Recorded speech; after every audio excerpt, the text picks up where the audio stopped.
Again, we want to thank you and welcome you to coming for the Caldwell County Board of Commissioners meeting, the June 9th, 2025 meeting. Welcome those who are in our audience in attendance here this evening, those who are now joining us by medium of YouTube, Facebook, Channel 190, smoke signals, and everything else we're sending up to be very transparent for our county meetings. How's that? So with all of that, our first item of business, we'll have our invocation, Dr. Marty Jacquemin from the Mountain Grove Church, and then our Pledge of Allegiance. We'll follow that with Commissioner Jeff Branch. So thank you for coming, Reverend. Thank you for having me and having this opportunity. Let's pray together. Father, we are coming together before you with joy. Lord, thankful that we can gather. Lord, I'm thankful for the freedom that we have, Lord, to voice our concerns, to share with one another. Lord, I'm thankful that, Lord, as we've just celebrated Memorial Day, there are many who laid down their lives, many from this county, so that we could have this freedom. And Lord, we don't take that lightly. So, Lord, tonight I pray for this meeting. I pray for our county leaders. Thank you for giving them the gifts and talents, the abilities to lead. Lord, I pray for all that's said tonight. Lord, would we say it, Lord, confidently but humbly? Lord, that we would say it with love in our heart for one another as we are called here to live together. So, Father, I pray tonight. I pray that you would give wisdom, you would give understanding, you would give clarity, you would give transparency, all that we need, Lord, to lead well, love well, and live together in peace. Father, we love you, and we pray this in the name of Jesus. Amen. Amen. Everyone face the flag. Salute. Pledge. I pledge allegiance to the flag of the United States of America and to the republic for which it stands, one nation, under God, indivisible, with liberty and justice for all. All right. Thank you, everyone. Do we have any amendments to our agenda this evening? Yes, sir, Mr. Chairman. We have two items to add to the consent agenda. Item number 36, which will be a one-time funding allocation to the community college in the amount of $150,000. And then item number 37, which will be a termination of a memorandum of understanding with Integrated Care of Greater Hickory Incorporated. All right. Hearing those amendments to our agenda, what's the pleasure of the board in adopting our agenda this evening? Mr. Chair, I move that we accept this evening's agenda as the county manager has presented. Any other comment or discussion? All in favor say aye. Aye. Any opposed? And that motion carries. And the first item on our agenda is a resolution. Mr. Tommy Fight is with us, I think, this evening. And this is in supporting of the involuntary commitment transportation with Foothills Medical Transit. So you were here with us last month, weren't you? It's been a long time. Yeah. Last month, I believe. Yeah. It has. Mr. Speaker, Commissioners, thanks for the time this evening. I appreciate it. Yes, sir. So I think now, hopefully, I know I have spoken with the attorney. Before you now this evening should be three main articles of the legal plan to move forward with the designation to make Foothills Medical Transit a authorized company to transport involuntary committals in the county of Caldwell. And one thing that I just wanted to just kind of reiterate with you gentlemen is the fact that you're not creating an agency, a bond, a franchise. It is literally a designation. So there is no like mutual agreement between you guys, the county, and my company. It is just a designation, which is good for both parties, meaning that the county's not held liable for anything that may or may not happen, you know, as a result of our transports. It's strictly on us. All right. And I know you had a presentation again last month, and we were kind of missing the sheriff's office in this piece, and so they're here tonight, I think, and then we've had some contractual things that have come across, and so I think we're just at a motion needed of adopting this dependent on the county manager's approval after we get through the final documents. Does anybody have any questions of Mr. Fight and/or the sheriff's office tonight? Sheriff Bean, you good with all this, aren't you? Did we get the vehicle, him purchasing the vehicle from us resolved? That'll be in July. It had to be posted, so it's on July. Got it. I'd like to ask y'all some questions about all this.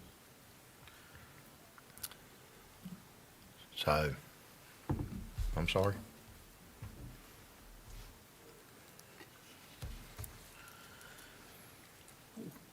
So if we do this, when would you get started? After the seal of the county is presented to the hospital. Okay. You guys are just step number one. Then we have to, one of the third parts of this is an addendum to our contract agreement with UNC Caldwell. And that ultimately will, once that is adopted from the hospital, then we can legally take custody of the involuntaries in the Right. county. So you guys are granting us that Right. authorization, and then we have to present that to the hospital and get their agreement and understanding that we Yes, can sir. transport them. All right. Okay. Any other questions? Do I hear a motion that we approve this contingent upon our county manager and county attorney's review? So moved, Mr. Chair. Any other discussion or comment? All right, call to the question. All in favor say aye. Aye. Any opposed? And that motion carries. And we thank you for your Absolutely. efforts Absolutely. in Thank you for the this. opportunity. Certainly trying to help us eliminate some cost back to the county that we've been incurring for a number of years. And so we appreciate anything to help us do that. Absolutely. We'll take good care of them. Yes, sir. Thank you, sir. All right. Thank you. All right, Thank you. Thank you. That brings us to item 2, contract extension with HDR. So I think this is the, Emily, it's going to come, yep.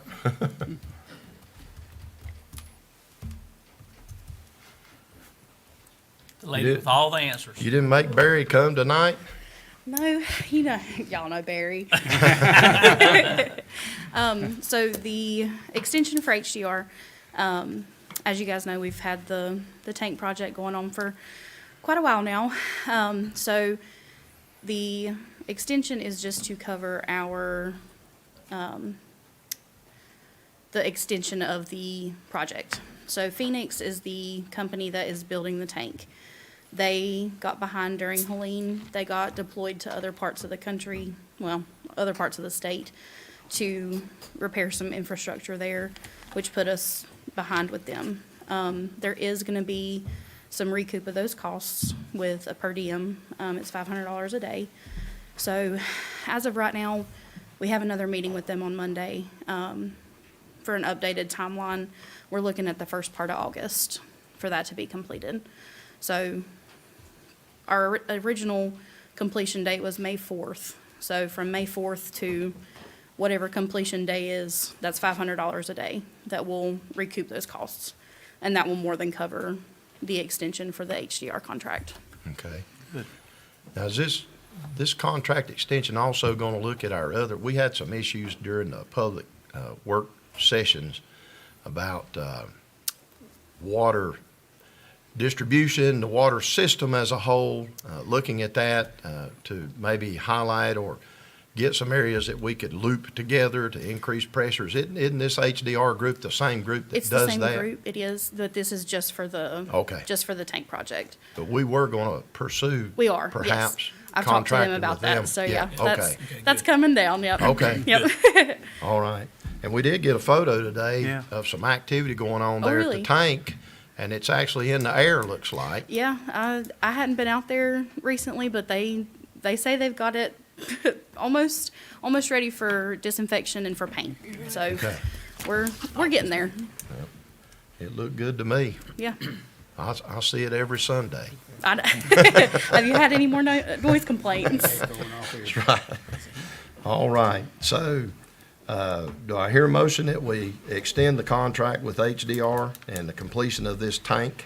Mr. Chairman, I'll make a motion that we extend the contract with HDR till we get the tank completed. All right, any other discussion or comment?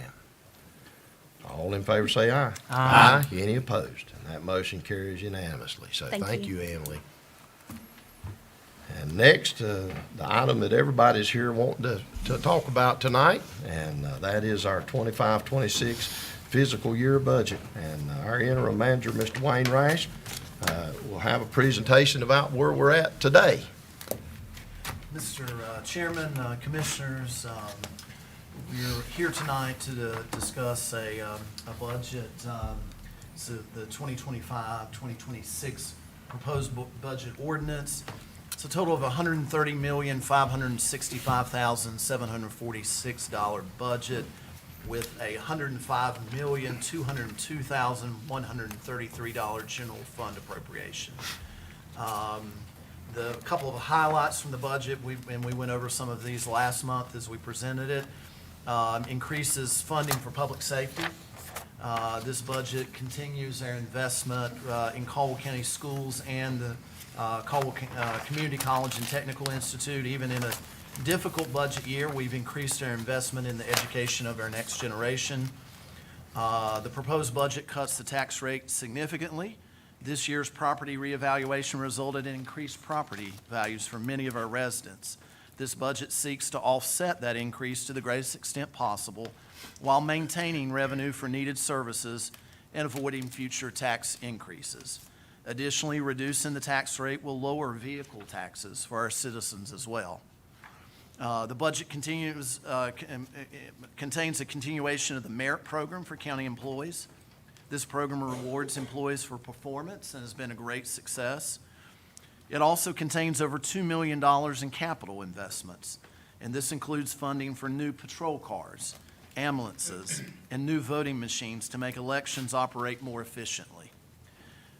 One of the big highlights is it creates a new reserve account for landfill proceeds to prepare the county for the eventual cost of waste disposal when the current landfill reaches capacity. And finally, it continues to fund economic development efforts, which I know has been a priority of this board, to bring new well-paying jobs to Caldwell County and strengthen our existing businesses. So with that said, I would present that budget to you for your consideration tonight. All right. So, having the budget presented at this time, we will declare the public hearing open. And the clerk will bring around our sign-up sheet. We'll see how many folks want to speak to us this evening.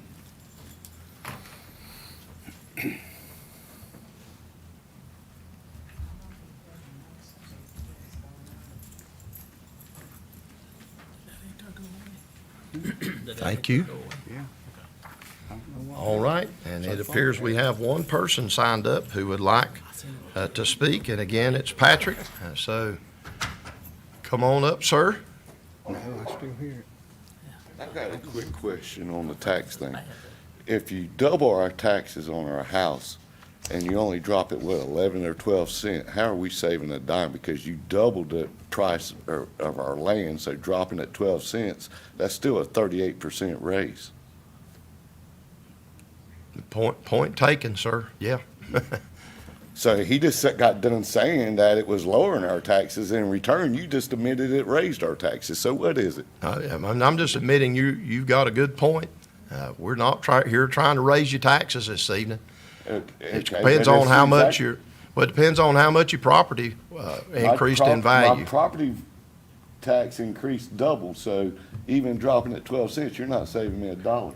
You're actually getting more money from it. Okay.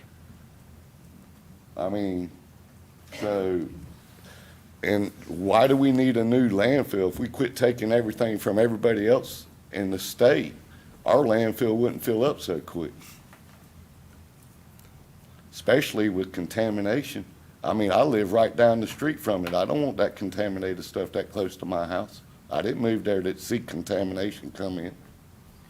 Well, that's a contract that was written over 20 years ago with a prior commission. Oh, so you contracted 20 years ago to take contaminated debris Not in from a... contaminated, but landfill debris. That was contracted 20 years ago. I understand that, but And- Hurricane Helene wasn't contracted 20 years ago with contaminated debris. Right. But the state, DEQ, says that all agreements are off and the state can put into the landfills what for the hurricane debris. We had no choice in that. The state didn't really want it here, as far as I know, because I talked to some state people that said they were voting against it being here in this county, that it needed to go in their own towns. Well, we voted against it also, but we were told differently. I mean, are y'all acting as a government agency, or are y'all acting under a LLC or incorporation license, which makes you the same as me if I have a business? Which one are we here? You know, we're a government agency, sir. But Caldwell County has a business license, am I right or wrong?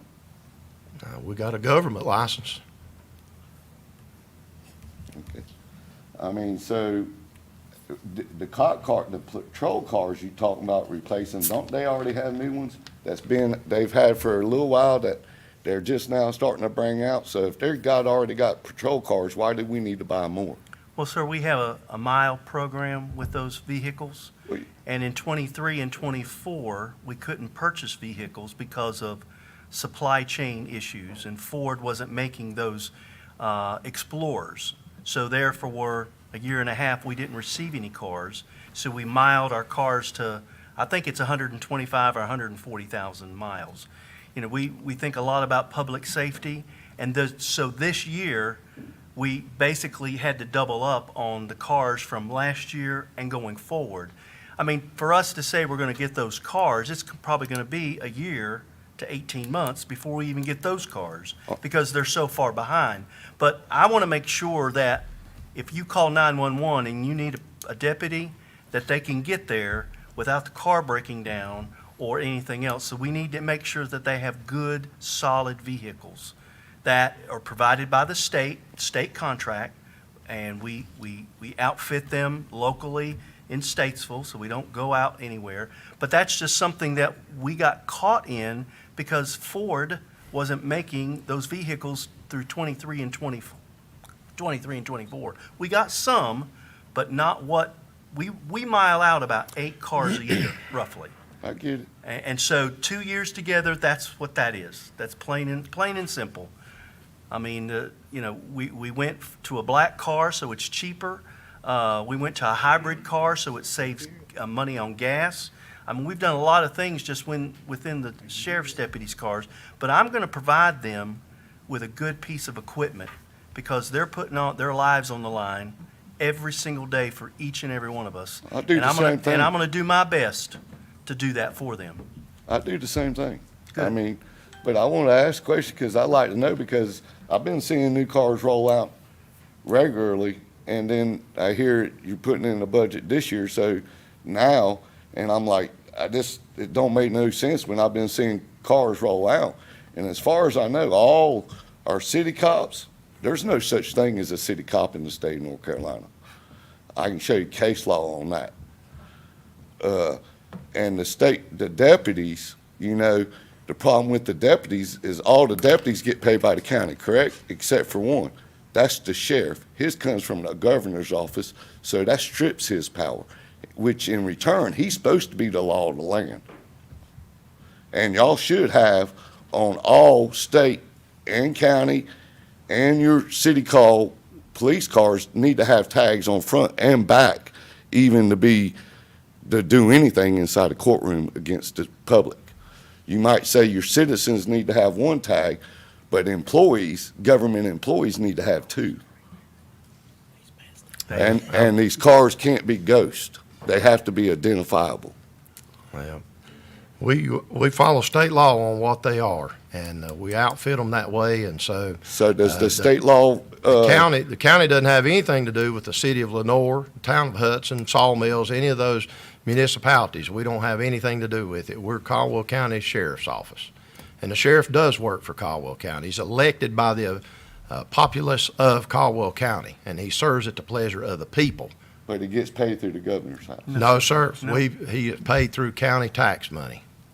I like to see all that, because Yeah, I've it's studied a open- lot of Open to law. the public. Open to the public in the budget. His salary, everything. Okay, so, but if I want to stake a claim on something, I have to put it in a paper or on media for 30 days. Then I can pull it out.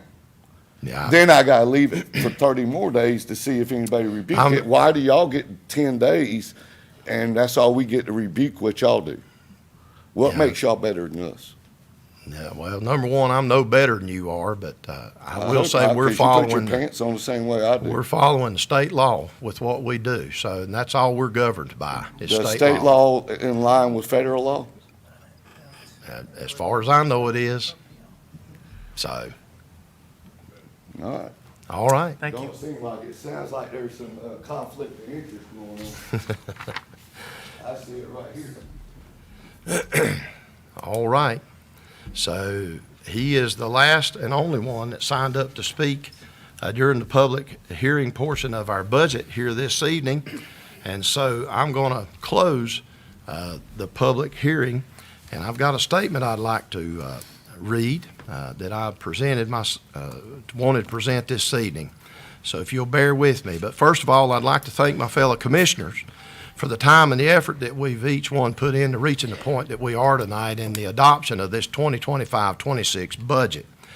I also want to thank our staff, our department heads, and especially our interim manager, Mr. Wayne Rash, as he's helped us to navigate this process with grace and often courage as he's faced some fierce questions from this group. And to Tony Helton, our finance director, we've put you through the ringer, along with Josh Angle, our tax administrator. You guys have been instrumental in the budget process, and I just want to say again, thank you for all that you've done. This budget began really in last year and began to take shape because we knew that there was a reevaluation year that was going to be coming. As many of you know, we're required to assess the property tax values on a 4 or 8 year cycle. However, certain benchmarks are attained as a county and the rate of increase exceeds the minimum standard set, then we're required to do an assessment after 4 years, and that's what hit us. And we entered into the reevaluation process knowing that it was imminent that we were going to have to do that. We've all been dreading the assessments because we had seen the increases in our neighboring counties and throughout our state. And when those new assessments came out in January, our fears were realized much as the public's fears were. Those increases started at some 25%, with some experiencing 75% increase in their values. My home, myself, increased 68% in the Collinsville community. I saw my neighbors, my friends, my family, who all saw increases in their property values. Basically, overnight, we were worth more the day after the values came out than we were the day before. So I looked at it like this. When I went to sleep that night, I woke up the next morning, I had more money value intrinsic to me. And it was certainly something that was shocking on one hand, but well received on another if I want to go borrow money on my home. But inflation cost and construction in the area that we live are all factors to blame for this increase. My son is currently trying to build a home. He's got an 1,800 square foot home under construction, and his construction loan is for $400,000. That didn't count the land that I was afforded to be able to give him, or the grading that was done, and all the variables outside of that. So the cost of homes has gotten expensive, to say the least. And let me say this, I didn't want to see the increase, and if we could have possibly pushed the reevaluation process off, we would have. But the state of North Carolina said we couldn't do that. By the way, there's been a lot of speculation and talk about insurance rates and how our tax assessment caused your insurance rates to go up, and that's not true. Insurance rates are based on the replacement cost and the value of your home. And so your homeowner's policies are adjusted accordingly because of what the insurance does. So it doesn't have anything to do with your taxable rate there on your home, your property value. So I know that the increase means, for many of us, an increase in our values. And I've got folks in my family, a 93-year-old mother-in-law, an 82-year-old father, who are all on fixed incomes, have to buy their medicines and do everything that they have to do in order to make ends meet. And so they have been on my mind, just like these other commissioners, for this entire budget process. You see, what we decide here tonight impacts all of you, and it impacts me as well. And by the way, there's some vicious rumors out there that we as county commissioners don't have to pay tax on our property, and I just want you to know that's a lie, a flat-out lie. And a lie that we haven't been transparent about in this budget, I've taken a little bit of exception to, because we addressed this budget process starting really in earnest in March of this year. And those serious talks began, and we took place with those talks with all of our department heads. We spoke to them individually. We held at least 4 open budget work sessions, April 16th, 17th, 28th, 29th, that were all properly advertised, publicized, and held. And those work sessions began at 4 p.m. each evening, and many times we were here till 10 and 11 o'clock at night.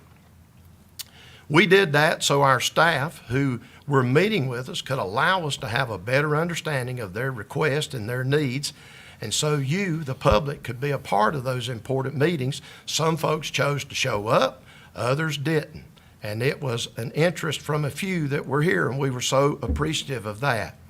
And by the way, I will say this, we all work full-time jobs here.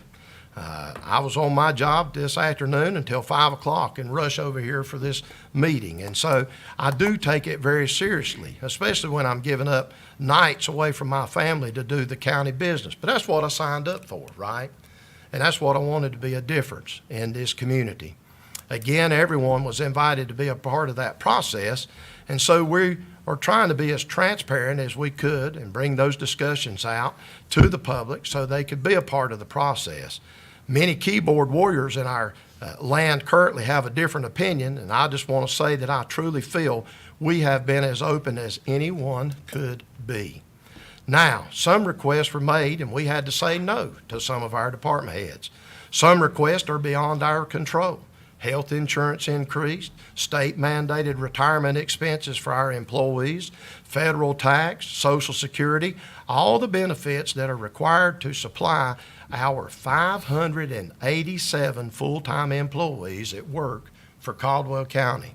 That's our deputies, our jail staff, our EMS personnel, DSS, Health Department, Board of Elections, libraries, a whole gamut of stuff that people just don't realize what we provide at the county. But it is a numerous amount. And we do have 110 part-time employees that are staffing many things like backfilling our sheriff's office, backfilling EMS, and are staffing our convenience sites. So employees are our #1 asset, and we don't take them for granted here. That's why in this budget, we're allowing for the merit pay system to stay in place, and we're funding that at $1.2 million in the coming year. We continue to make those capital purchases with the Sheriff's Department cars, an ambulance, QRVs. We're also purchasing some much-needed equipment in our water department, building inspections, Board of Elections has voting machines, DSS vehicles. So for the first time ever, we're addressing the landfill and its future by putting $600,000 into a capital fund to offset the cost associated with the transportation of our garbage in the future. We have an estimation of about 12 to 15 years capacity left on our landfill, and so we know that that's going to be an issue. Finally, we've committed to continue the funding to our school system. We added $350,000 of debt set off to them, an additional amount that they weren't expecting, as well as $150,000 to the community college. There's been a lot of work that's been done on this budget. I just again want to say thank you to everyone for their efforts. We all remember when we started, we had almost $108 million in requests from our county departments, and we cut that to the number tonight of $105,202,000 in our general fund. Our total budget exceeds $130 million. So that includes our schools and over $10 million of direct funding to our volunteer fire departments in Caldwell County. I might need to say that again, $10 million direct funding to the volunteer fire departments in this county, who, by the way, can't get enough volunteers to come and help. So if you want to do something for our county, go volunteer at the fire department. So at this time, I want to allow my other commissioners to make comments. And our newest commissioner, Mr. Patrick Starnes, I'd like to give him the opportunity to speak first. Sorry, I got a cold. You know, coming into this, I sort of knew what to expect, but there's a lot of things that went on in this, that goes on in this county that I did not realize that the money come out of taxpayers' pockets.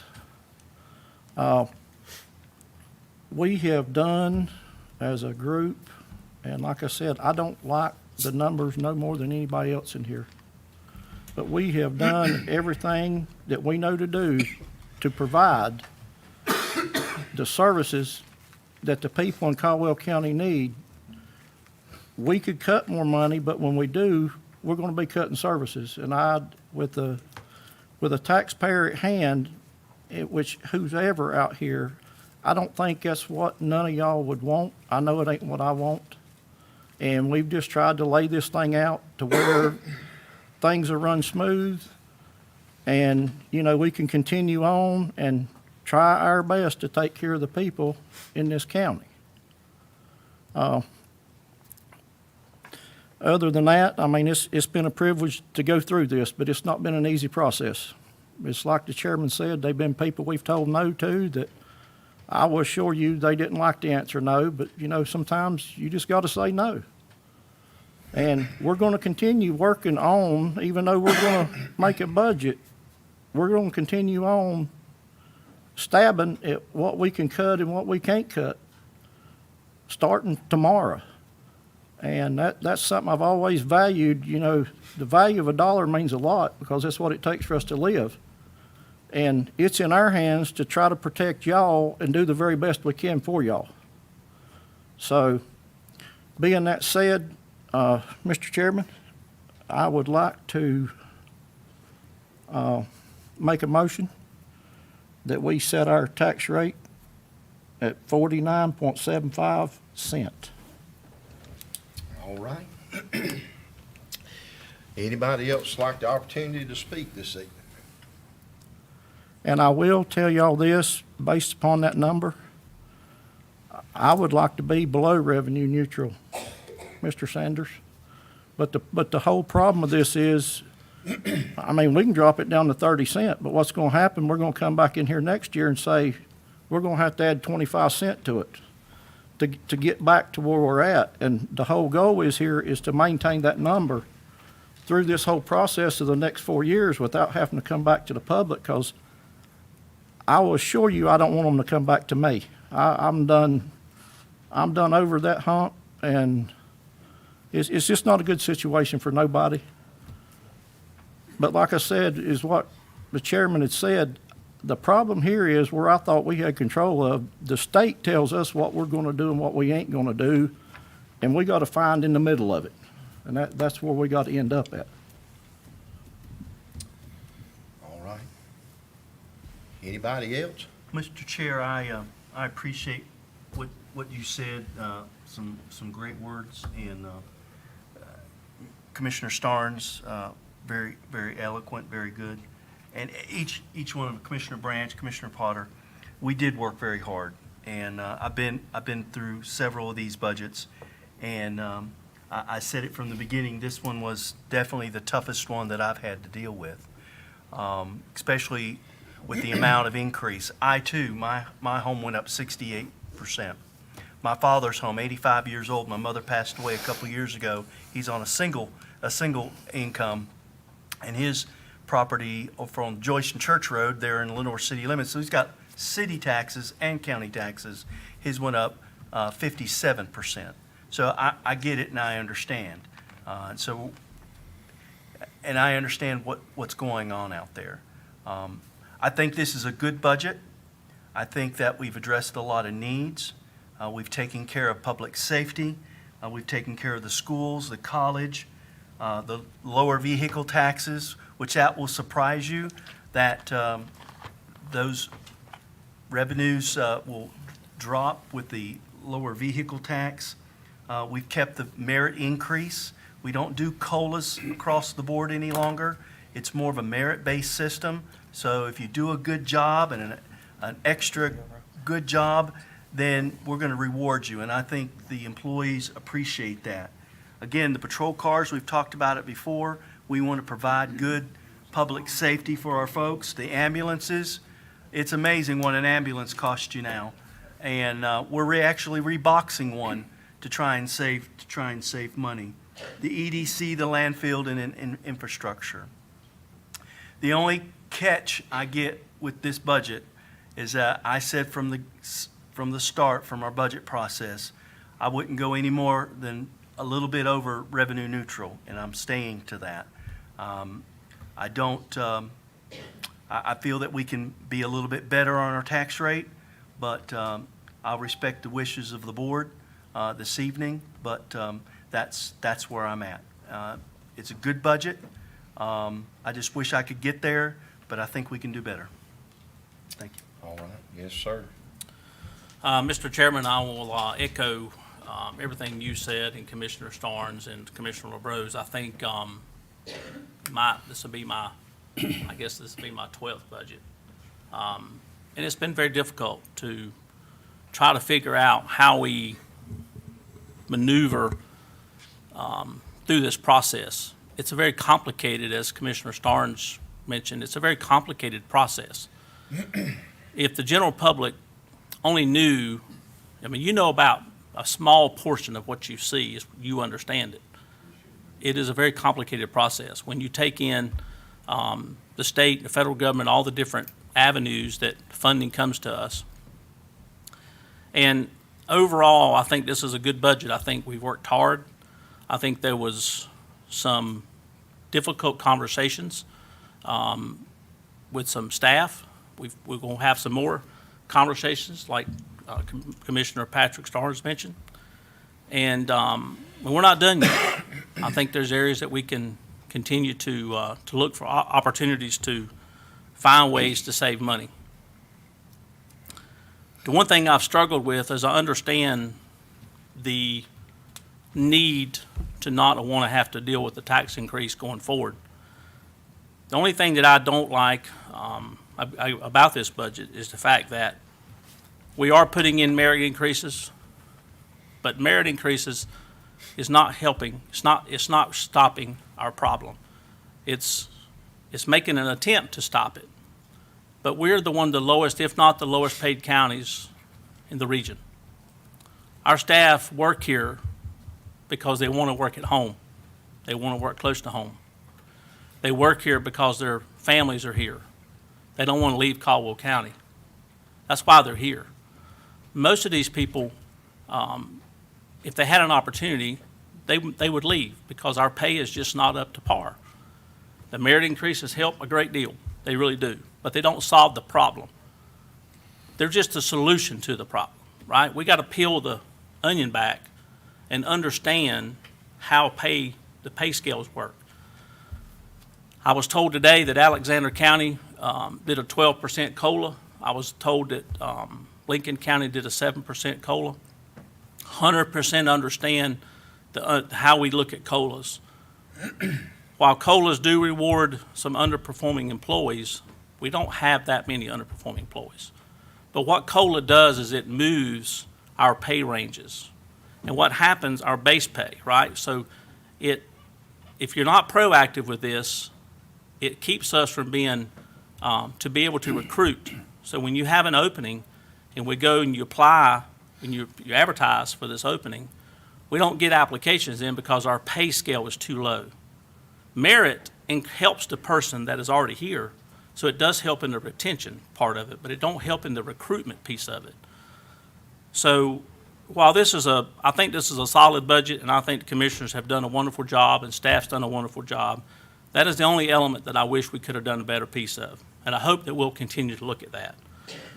But I, as well as Commissioner LeBrose, I can't support a 49.75% tax rate. I think that's just a little bit too aggressive on the tax rate. I feel like that revenue neutral is giving us about another right around $800,000 of revenue coming in. 49.75 is going to give us about $3.5 million. And I'm hopeful as we move through the process, because I feel like this budget's going to pass tonight. But again, I'm going to be voting against the budget strictly because of tax rate. I'm very happy with the elements of this this budget. I just wish it was a little bit better from taking care of our staff. I've been an advocate for our staff since day one, and I'll continue to be an advocate for our staff. We got to do better, folks. We got to find a way to fix the problem, and we got to be more proactive versus reactive. Yes, sir. Well, to your point, Donnie, we can raise the taxes to 55%, and then we can give everybody more money. But We don't we're need to gonna go to keep 55. We're gonna keep it within reason. We're gonna do what we can do to make everybody best we can and pay everybody what we can. A lot of people don't realize we don't bring in as much as a lot of these other counties too that you're comparing us to. So, I think we've all worked hard and everything on this, and I'm ready to pass the budget. All right. So we've got a motion on the floor to adopt a rate of 49.75. And hearing that, I'll call the question. All in favor signify by raising your hand. And then those opposed, raise your hand. So that's a 3-2 vote. And we thank you again for each one's participation in the process. I will say that it has been a lengthy process, and as Commissioner Potter said, I don't know if it's my 13th, 14th one. I don't Something know like where that. I'm at. Yeah. But anyway, it's been the hardest one that we have ever tried to capitalize on and getting everything within its place. And it is a work in progress too, by the way, because we're going to keep working on it. And maybe next year we can come back and cut that rate. If we see we're doing well, sales tax increases and keeps continuing to come up, for our state legislators, who's going to make it, so much more lucrative for our county. If they'll pass that money on down, we'll sure take it and cut our tax rate. Hey, and I would want to say that Speaker Hall has done a Yes. tremendous job in helping Caldwell County. Yeah. We would not be able to afford a lot of the capital that you see around the county. So Speaker Hall, thank you very much. Yes. And he continues to help Caldwell County, and we thank him. It's good to have the Speaker of the House from Caldwell County. That's right. Never has happened before. So thank you very much, and we wish you the best in this session in the legislature, and you got your hands full. Gotcha. Thank you very much, sir. Budget's like now. Another thing people don't realize is Google is building again, and that's gonna bring, and it's a whole lot better deal for the county this time around. A little richer for us, yeah. Yeah, we come out a lot better on the deal this time. I think too, I was wanting to say something a while ago that I really didn't understand. Till we sat down and made the budget, that only 41%, is that correct, That's about right. of our property taxes goes towards this budget. That is it. So if we didn't have nothing but property and houses alone, and we didn't get all this other stuff, I reckon I'd have to move. That tax is unlawful. Sir? I said that property tax is unlawful. Well, I don't, It's legal, which is legalese. Illegal and legal is legalese. What we should be talking is lawful and unlawful.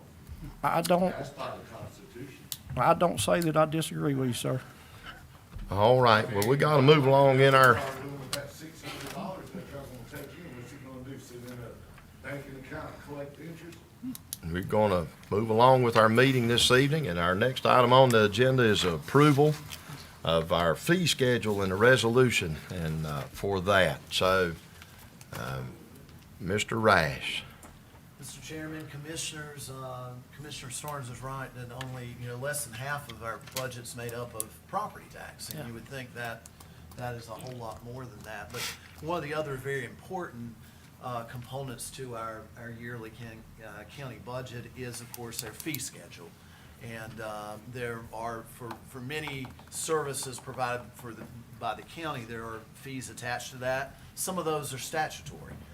They have to be charged. And then others, of course, are ones that have for particular services that we provide. So you do have in your agenda tonight the departmental fee schedule for 2025 and 2026, and that covers for each county department. And our clerk has done a wonderful job putting that together. If there's any questions, we'll be happy to try to answer those for you. All right, so we've got the fee schedule that's been presented to us, and I did have that one question, I think, for our Board of Elections. You get an answer on that, and we're good there? Yes. Okay. Yes. All right. I just wanted to make sure we didn't mess Chad up on something. You good? All right. So, having the recommendation, then I'll make a motion that we approve this evening's fee schedule as has been presented by county staff and our interim county manager, Mr. Wayne Rash. And I'll open that up for discussion if there's any discussion or comment. Hearing none, I'll call the question. All in favor signify by saying aye. Aye. Any opposed? And that motion carries as well. So that brings us then to our consent agenda, which is pretty lengthy. So It's a big one. fasten your seatbelt and hang on. It's time to, anybody want popcorn or drinks or anything while we get ready? Okay, all kidding aside, Mr. Chairman, Commissioners, we do have quite a few items, and I'll try to go through them as quickly as we can on the consent agenda. Item number 7 is establishing a capital project ordinance for landfill gas revenue. And that is, what that does would set aside a multi-year fund to put in the revenues that you guys just approved in the budget, so that those can accumulate and be used over a period of years for landfill-related needs, specifically with the purpose of accumulating money so that we can handle our disposal of trash after the time of the landfill closure. Number 8 is a fire department revenue budget amendment. And so tonight we have various budget amendments in the current year budget. I know there was some confusion, I think, amongst folks in the public about the next year's budget, which you guys just approved. These are items that would actually clean up this year's budget. And so we're required by law that we have to clean some of these items up, because either, in the case of this particular one, number 8, the county collects, obviously, fire taxes each year, and we remit those to the various fire departments. It's a pass-through. We budgeted last year less money than what we actually collected. So we were able to collect more money than what was budgeted, and so we have to clean that up through a budget revision to, but it's a complete pass-through from, for the county, but it does have to be cleaned up in the budget process. So number 9 is the same thing with the Foothills Regional Airport property taxes. We also collected this year more money than we budgeted for that, so we have to revise the budget, this year's, current year's budget upward to allow that pass-through of those funds to the airport. Number 10 is an item of communication salary, overtime, and fringe benefits. Line items are, those were higher for our department, communications department than what we budgeted for, and so this is a budget revision that would clean that up also and into that line item. Number 11 is medical examiner funding, and that's something we're required by the state to pay for whenever a medical examiner has, has to perform an autopsy due to a death in our county. And so the expenses for that ran over what we had budgeted for this particular budget year as well. This revision, $30,000 revision, would clean that up and so that that line item does not overdraw in the current year budget. Number 12, emergency services overtime funding. Overtime expenses for our EMS, partially due to Hurricane Helene, partially due to other reasons. Their budget for overtime is over what we budgeted for it to be, and so this budget revision would clean that up as well. Number 13 is a budget revision to allow our Facility Services Department to use leftover funds in the current budget year to purchase mowing equipment. As part of our new year's budget, we'll move that function, our mowing services, back in-house so that we can save money. And so this budget revision would allow them to use leftover funds from this year's budget to purchase the equipment they'll need to do that. Number 14 is a budget revision for inmate medical expense. Again, another item that went over what we budgeted for this year. Unfortunately, these costs for inmate medical expenses, and we're required by the state to pay for the expenses of our inmates when they have medical expenses. Hard to predict because you don't know who your inmates are going to be or what their medical needs are. And so in this particular case, in talking to the sheriff, a lot of this ended up because of one inmate. One inmate, and particular costs associated with that, but would appropriate money from our fund balance to clean up that line item as well. Number 15 is Sheriff's Office undercover vehicle trade-in, using, this is now a compromised undercover vehicle, using this money to, using this trade-in to go toward the purchase of a replacement undercover vehicle to be used in their undercover operations. Number 16 is a budget revision for veteran service to cover some raises and certification increases that were given out at the Veteran Service Department this past year. $9,000 adjustment there to the current year's budget to clean that up.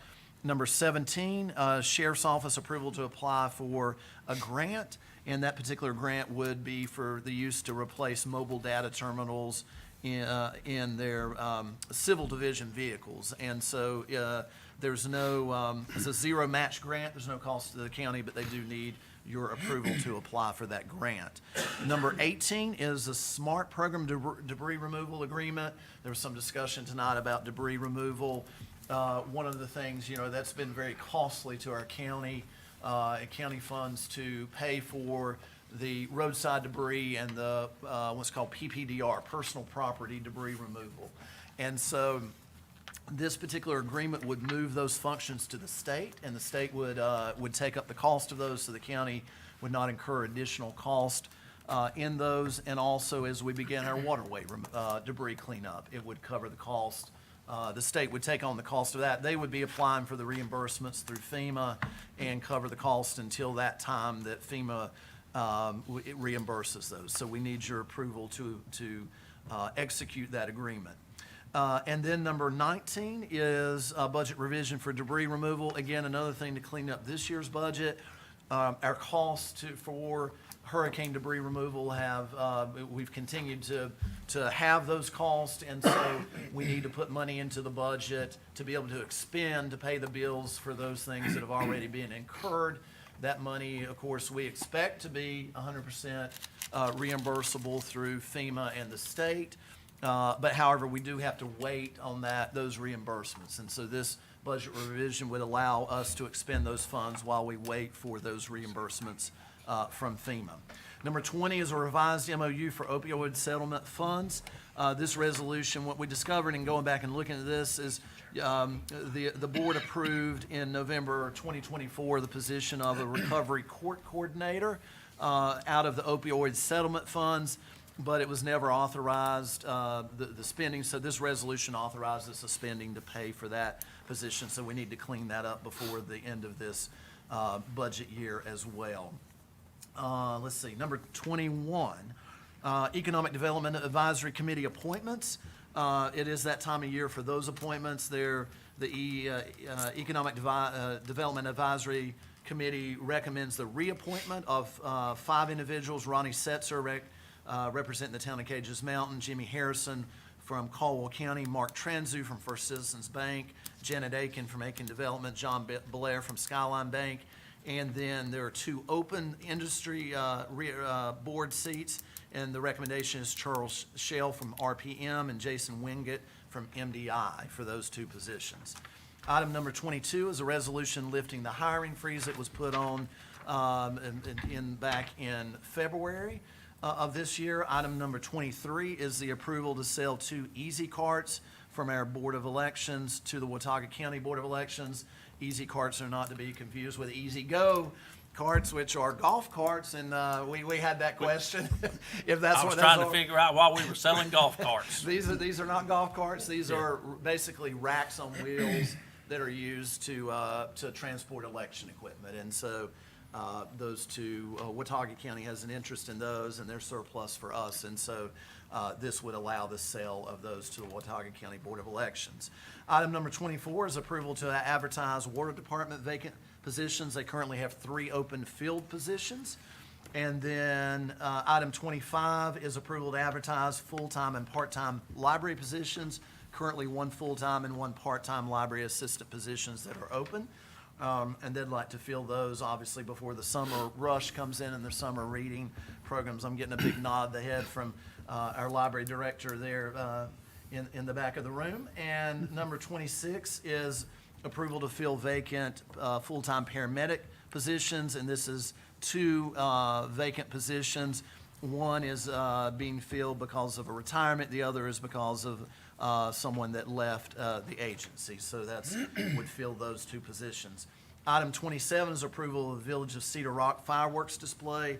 This would be their 4th of July display, which I think is going to be on July the 6th. And then item 28 is approval of the Town of Roadhis fireworks display, which I believe is on Flag Day coming up, June 14th. That's Flag Day, right? Yep. Is that correct? I think so. And I know there's a big thing, Blue Ridge, Duke Power's doing with the dam that day as well, because it's the 100-year anniversary of the Roadhis Dam, just for Yep. folks to know that as well. Item 29, approval of the Tri-County fireworks display, and I believe that is a 4th of July display, but it'd be done on July the 5th, which is the Saturday night for their normal racing takes place. And then item 30, approval of meeting minutes from April the 14th. Item 31, meeting minutes from April 16th. Item 32, April 17th. Those are our budget work sessions. And then item 33 is approval of meeting minutes from May the 12th. And then item 34 is the reappointment of Felicia Wood to the Regional Aging Advisory Committee. And then item 35 is the appointment of Commissioner Mike LaBrose as the voting delegate for this board for the NCACC gathering. And that's not basketball, that is the North Carolina Association of County Commissioners, for those who might not know. But not to say Commissioner LaBrose couldn't play basketball for us. I'm he sure- can't. I'm sure he I could. can't. No, it ain't happening. And then the final 2 items are those that, let's see, what did I do with those? Here we go. Items 36, which is the setting aside the one-time appropriation to the community college out of the that sales tax reinvestment fund in the amount of $150,000. And then item 37, which is the termination of a memorandum of understanding between Integrated Care of Greater Hickory Incorporated and Caldwell County. It was an agreement that this board entered into back in 2023 to provide services. Commissioner Potter can probably speak more to this if there are questions about it, but they supposed to provide recovery services and those types of things for people in this county. They're currently not, there are no citizens in our county that are being helped by that particular program. They do have space in our health department, and so we're going to, the recommendation is to terminate that agreement. Yeah, we, just to give you a little heads up on that, we did this MOU for them to come in and provide substance abuse treatment and take referrals, but they've never done what they said they were going to do. In fact, currently, there's nobody in Caldwell County being served, and I found this out fairly recently. And they're in there working, but they're serving via conference calls and Zoom calls citizens across other parts of the region. and using our space. So we are currently, I'm currently working with another organization, hope to maybe have a different person to put in there come our July meeting. But right now, they're not serving our needs, and we can do better. Is that not what a restart does, sort of? Well, they don't do the actual work. The Restart's doing the referral. These are the people who, boots on the, they're actually doing the treatment, the physical treatment. Okay. So, All right. So, hearing all the recommendations, I would, I'd like to talk something about this, if you don't care. the Mr. floor is Chairman? yours, Commissioner Mister, Branch. I'm gonna tell you, I have really got some heartburn here with Emergency Services Director on this. I mean, when they come in under communications and had $220,000 worth of overtime hours, and then on just emergency services, they had $571,000 worth of overtime hours. To me, there's got to be some gross mismanagement going on somewhere for this kind of stuff to happen. I think Tony had even sent them a letter part of the way through the year, and nothing, it seemed like nothing got changed or it got worse.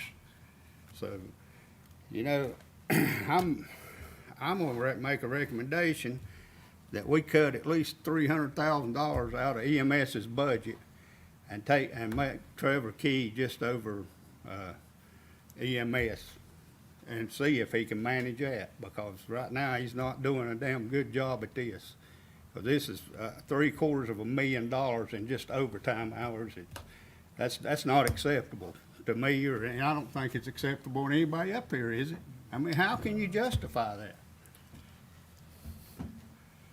So I'm gonna make a motion that we take $300,000 out of emergency management's budget and let them learn how to manage, and just pay, Trevor Key over, EMS, So take it out of the EMS budget. out of the EMS Yep. budget this year. Mr. Meisenheimer might have a heart attack. You take 300,000 out of emergency management. No, That's I'm more just than his talking whole about budget. out of so do we need the, to, out of the do we need to EMS pull that from budget. the consent agenda?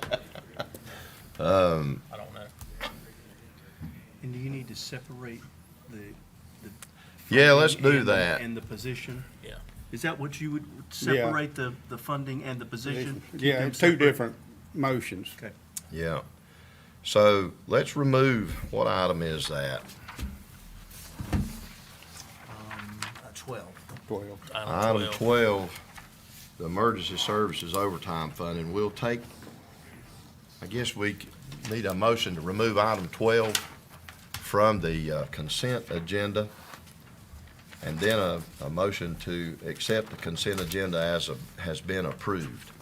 So I'll make that motion that we remove item 12, the emergency services overtime funding, from the consent agenda, and that we approve the remainder of the consent agenda.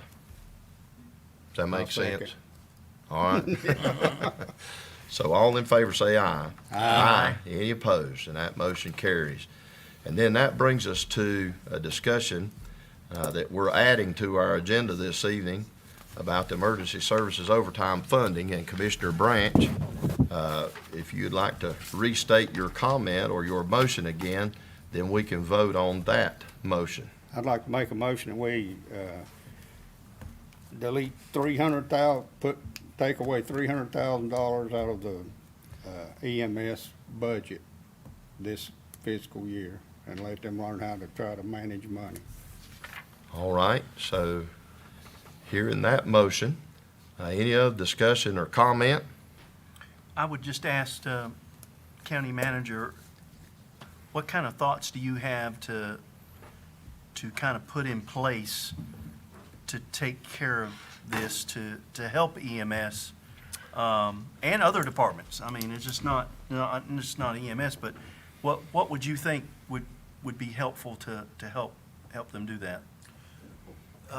Thank you for the question, Commissioner LaBrose. I think certainly, and I've talked to Tony and others about it, I think we, as staff, I think we can watch, obviously, what departments are doing closer. And I'm not here to throw shade on, on what might have been done in the past or not done in the past, but I certainly think, as long as I serve in the interim role, and I know, like I said, Tony is committed to helping with this, that we provide you all a monthly report about where we are on the budget, department, by department, if you wanted that closely. And what we can see then at that point is, where are we starting to have problems with, and see them a long time before they get to this point and start developing. Then we can look at those things and we can make adjustments as we need to along the way.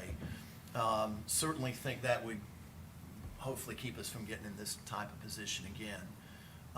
As far as specific recommendations for this department, I think, the chairman and myself and others, I think, are committed to sit down with EMS and look at strategies for how we cut down on overtime hours. I think as we all look at this, it's certainly a problem. This is not the first year it's been a problem. It's been a problem. Well, this has happened several years in a row, Several. same This is the thing. biggest one, though. Right, and so, I think last year was maybe close to the same, right, Tony? But there were other areas they were able to take it from. So you're correct in saying this is the largest amount to come back before you guys. Am I correct in saying that, Tony? Sure, yeah. Yeah, we'd like for you to come over. Yeah, we, Speak. help us out here. Hey, just a couple things I want to make sure that's clear in case it's not. The budget revision that was item 12, that's for the year that we're in. That was to increase the budget for this year that we're getting ready to end at the end of June. That budget will overdraw and we will overspend. We've already overspent, and when the June payroll takes place, we will further overspend.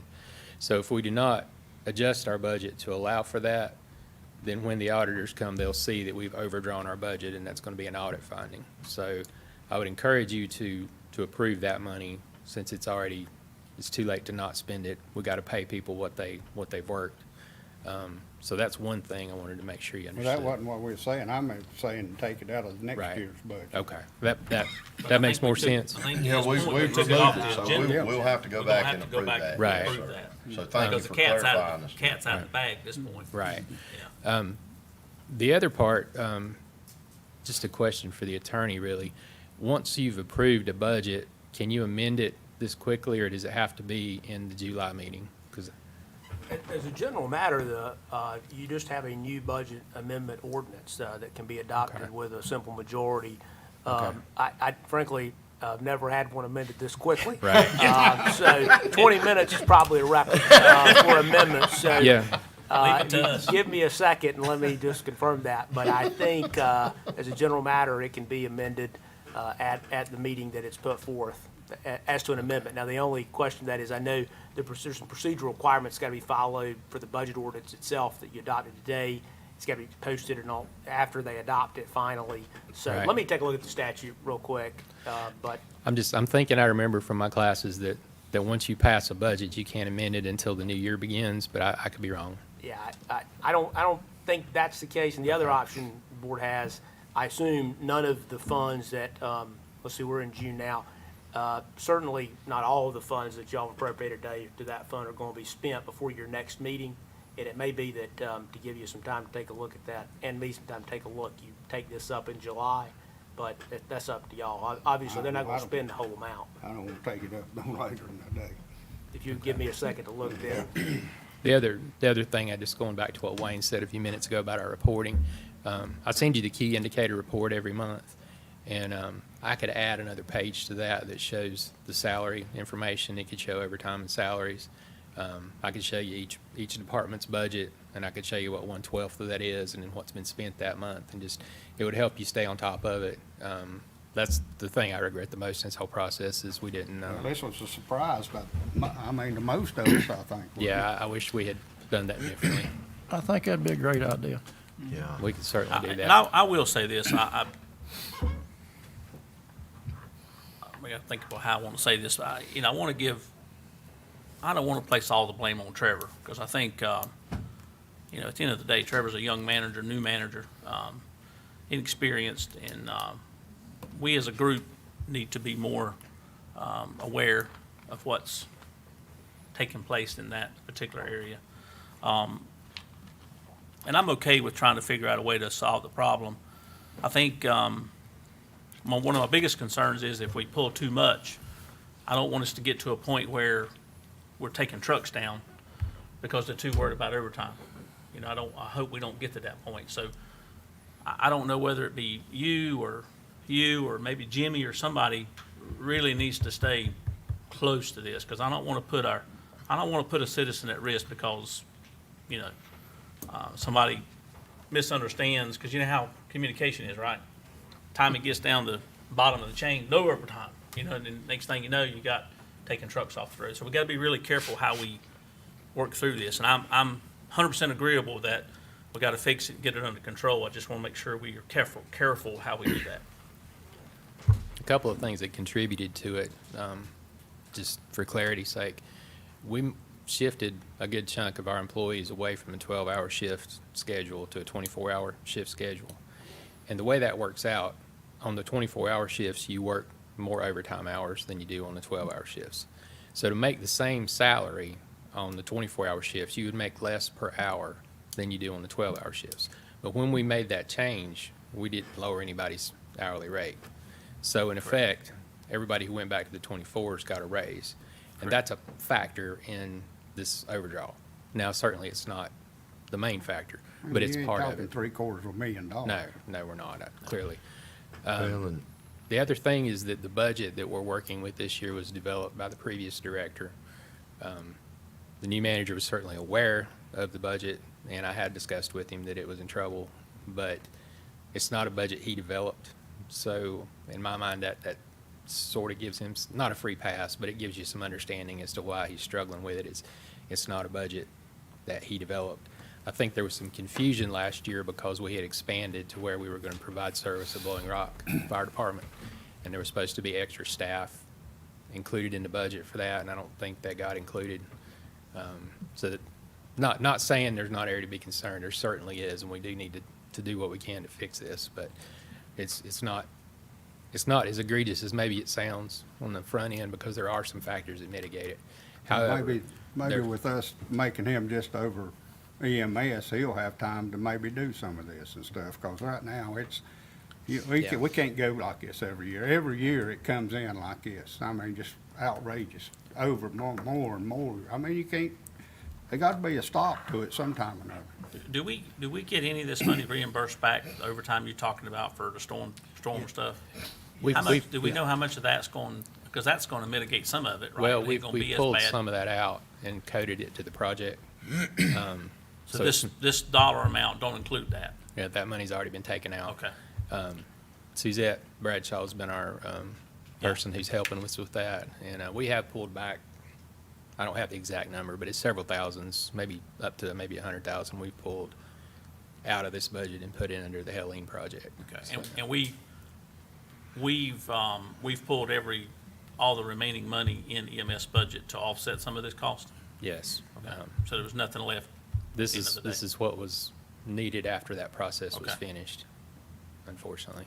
I personally don't, it's not, you know, just like you said, it's not right now, and who's a manager is not, I don't think the issue was there. I don't think personally that, you know, he's done the best he could, but the whole issue is, it's just something we got to deal with and figure out what to do Yeah. and move forward. Yeah. I don't think, you know, I don't know about Mr. Branch, but, I mean, I'm not personally mad at anybody. No. But we got to address this. Yeah, I agree with you. I think I we mean, all feel something's that. got to be done. And if he can't manage the whole thing, maybe he can make, and really personally, if you cost me $750,000 in a business, you'd be lucky to have a job, I think. Really. In the business world, he wouldn't have a job. We'd give, I think it's gracious to just let him look over EMS. Well, I'll echo the thoughts of the concern, definitely there, and I think allowing Trevor to be looking specifically at EMS is probably gonna benefit him more. Another thing though, and I think we've got to get HR involved in this, because I never knew this, but I was talking with Trevor about all this, and there's something about exempted employees and status of employees, and EMS employees are not in that category like our sheriff deputies are, as an example. They can work their shifts, and I think they're on a work week of 56 hours or 112 hours every 2 weeks. Our EMS are not there, and anything over 40 hours in a week, they get paid overtime on.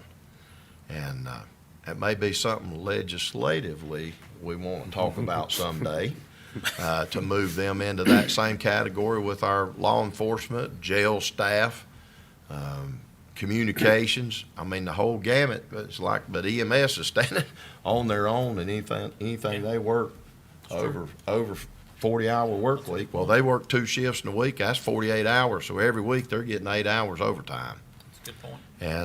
And that mounts up when you have 50 some employees, 60 doing that. So anyway, just some things that we got to look at as we address that. One thing that we noticed while we were doing some research to try to figure out what went wrong, the overtime is concentrated in a relatively small number of employees. You have a handful that are getting a tremendous amount of overtime. Everybody would get some overtime because it's built into their shift structure. If you just work your shift and never come in any extra, you're going to get some overtime. But there's 5 to 10 people that are getting a whole lot. I don't know if these people are more highly paid by the hour than some of the other people, but it seems likely.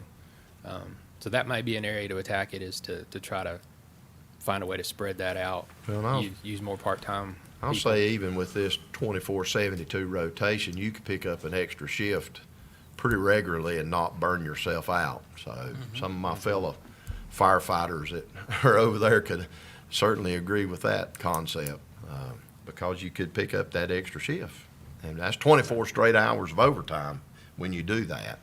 Right. So, and I'm sure we got some doing that, so. Well, I do think there's some administrative things that we can put in place, some policy and stuff from a division standpoint that can help with some of this. I mean, I don't think there's one silver bullet that's gonna fix it. I think it's gonna be a multitude of things that gets it corrected. So that's just, But the bottom line comes to us, and we're pissing away county people's money by this, letting this Well, I happen. mean, you think about it, $700,000-800,000 right there, that's a penny on the tax. Yeah, yeah, It's almost. a penny. Yeah. that's a penny on just overtime. So that's what's driving our tax, I believe the EMS was 425,000. right? Well, that But you was- throw the communications in Right. there, throw Right. another 220, Well, it was really 571, and you pulled out enough to make it 420 out of it. yeah. Talking about where we move money around from other places, yeah. Yeah. Yeah. The communications is an issue too. I don't know how much of that is at Trevor's feet, but, the guy Yeah, who's running that department's no longer Yeah, here. that director's no longer with us either. Yeah, I mean, I I feel think we like solved that yeah, problem. you may have addressed that one already. I think Yeah. we fixed that problem. So, I think what y'all gotta remember is there's 5 of us sitting up here. If you wanna change something, then it's gonna take us 5 to change it. That's what we're sitting at this table for. I'm not sitting up here to look pretty. Well, that's a oh, fact. heck. If we're gonna address it, I mean, Yes, you gotta sir. address it. You can't tiptoe around it. Right. I think we're all in trouble if that's what we're trying to do here. I've done the best you I tried could to do say? tonight. Yeah, I'll put on a code, but that's about it. Yeah. All right. So we need to go back and approve the budget revision of item 12 on the consent agenda. That would allow our budget to be cleaned up in the amount of, what was that amount, 425? No, Yeah. or was it? Mr. Chairman, let me ask you a Maybe it question. was. Yes, Don't mean sir. to interrupt you, Yeah, but did it we was. actually approve the consent agenda? We did approve the Okay, consent all right. agenda, but we removed item 12. That's right, we did it after. Which is the overtime funding. We just need to approve that one. 425. So I'll make a motion that we approve item 12 from the consent agenda in the amount of $425,000 for the overtime funding, so we can clean up our 24-25 budget. So any other discussion or comment there All in favor say aye. Aye. Any opposed? And that motion carries. And then we're still checking on making a budget revision from our county attorney down there. Why don't we put this off till July? No, let's get it You don't- done. I want to get it done tonight. if I we want to give possibly him time As, to look it well, up. let's, while he's checking, let's go ahead and take care of the position Yeah. Yeah, of, you know, what you suggested for Trevor, I guess the fire marshal and emergency management just split. just let them stand on their own. You Yeah. know, we already got somebody looking after them. I mean, they just report to Trevor, so. Well, let me ask y'all this, do we need a motion, or is that more of a structural, internal structural change? Does it have to be a motion from us? Because, I mean, we're just changing the internal structure. Does that require a vote from us to do that? Or can we give him direction? We can have 1 second, Mr. Mayor. I think we can task our manager to do that. That's what I'm thinking too. I think And you're we do it on correct. I mean, I feel like we do it on a temporary basis until we get our arms around Yeah, it. and there's no salary changes or anything. No. No changes or anything. We just do it on a kind of a temporary to the end of the year and whatever. Well, there may be some savings by doing that because Huh? there may be some savings by doing that because during the current year, we had Bummy's old position and Trevor's position. If you're making Trevor's position Bummy's old position, Combine then them. you'd Yeah, eliminate that's one right. position. Eliminate You eliminate So it. there may be a savings there. I can, I don't know that I want to eliminate it right now. I think it's more of a, we give county manager direction to move forward with, you know, well, if you hold off on filling it, you'll save money until you do. right, So- correct, yeah. so that would be a benefit. You got some comment, Doc? So in your role, tell us your role and why you're interested in this particular. Hey guys, Garrett Snyder. I'm the medical director, so I'm the one guarding the Guardians. You know, I can't really speak to the specific budgetary stuff. I can tell you that the FLSA exemption for firefighters and law enforcement is a 207K exemption. In prior life, I used to do Trevor's job in a different state, so that's a federal law. It'd be very difficult, I think, to change that long term. You know, the reason I stepped up here is before we took a cleaver to this, and I know, Commissioner Church knows this, and I know Donnie does as well. We run a pretty lean department. I'll tell you that, as serving in fire and rescue in 2 other states and county government as well, and then coming here to North Carolina. And I know it's super frustrating. You have this happen every year. And I get it. I mean, I really do. I understand the position you guys are in too as county commissioners. But I will tell you, as someone who has to watch it and has been watching it for a couple of years now, we have a almost dangerously lean EMS service. And there are things that were taken out of this budget this year to try to cut that were specifically requested by me due to actual concerns about our ability to even supervise certain elements of this department. I think if we get too lean, you're gonna have a sentinel event in this county within 1 to 2 years, someone dying or being severely injured. We're just already, it's difficult to supervise it the way we need to. And I get it. I totally understand the concern, but before we take a cleaver to it, before we go to this budget and take out $300,000 or $400,000 next year, I don't know that it's there.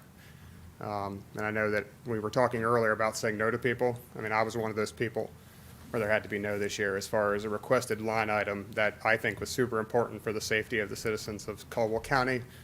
And I just don't know. I don't know there's a lot more there. Just as someone who has seen it in another state, has been in this county now for almost 4 years, I think they do a pretty good job. I think your paramedics do an excellent job of doing it with, like Commissioner Potter said, I think the fruit of the poisonous tree here is what we've been doing for so many years with salaries and the difficulty in recruiting paramedics who want to stay here and keeping talent. And I think it's also important to remember, too, that you guys have an extremely sophisticated EMS system for your size, which is a point of pride. It's the reason I came here. I always tell people the story. I didn't come here having been from the area. I came here because I wanted to be in a place which was rural EMS that was progressive, and Dr. McClinton had worked very hard to do that. You're one of only a few counties that are doing whole blood for their citizens, one of the few that do rapid sequence intubation, and whose paramedics practice what I would describe a broad element of the full scope of paramedicine. And that's difficult, and it's becoming increasingly difficult to keep that scope, including some of our special programs like things like community paramedicine and Restart. Because to be very frank, we do not have an extremely sophisticated supervisory structure around the care they provide. I expressed this concern last year with Donald. I know we had a meeting. Commissioner Church was there. And I think the reality of it is that just going broad at this budget and trying to take back that money would be very difficult and potentially dangerous, even though I completely understand the concern that this continues to happen.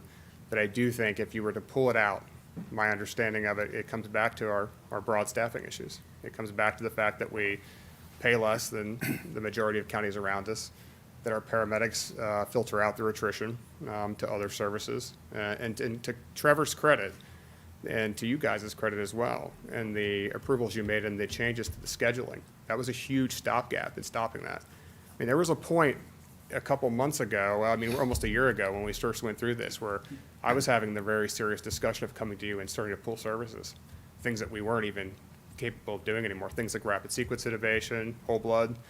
That was a really real possibility because we were losing so much, clinical knowledge and expertise among our paramedics as they left and went other places, that it was getting to the point where most of my paramedics were well under sub 5 years of experience.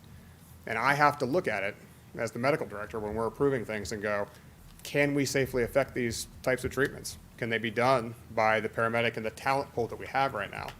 And what we were coming to the conclusion of slowly was that that was potentially not possible.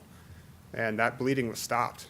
And again, a lot of credit to you guys for making that decision and for, I think, Trevor for moving to the 24-hour schedule, because it was a big part of that.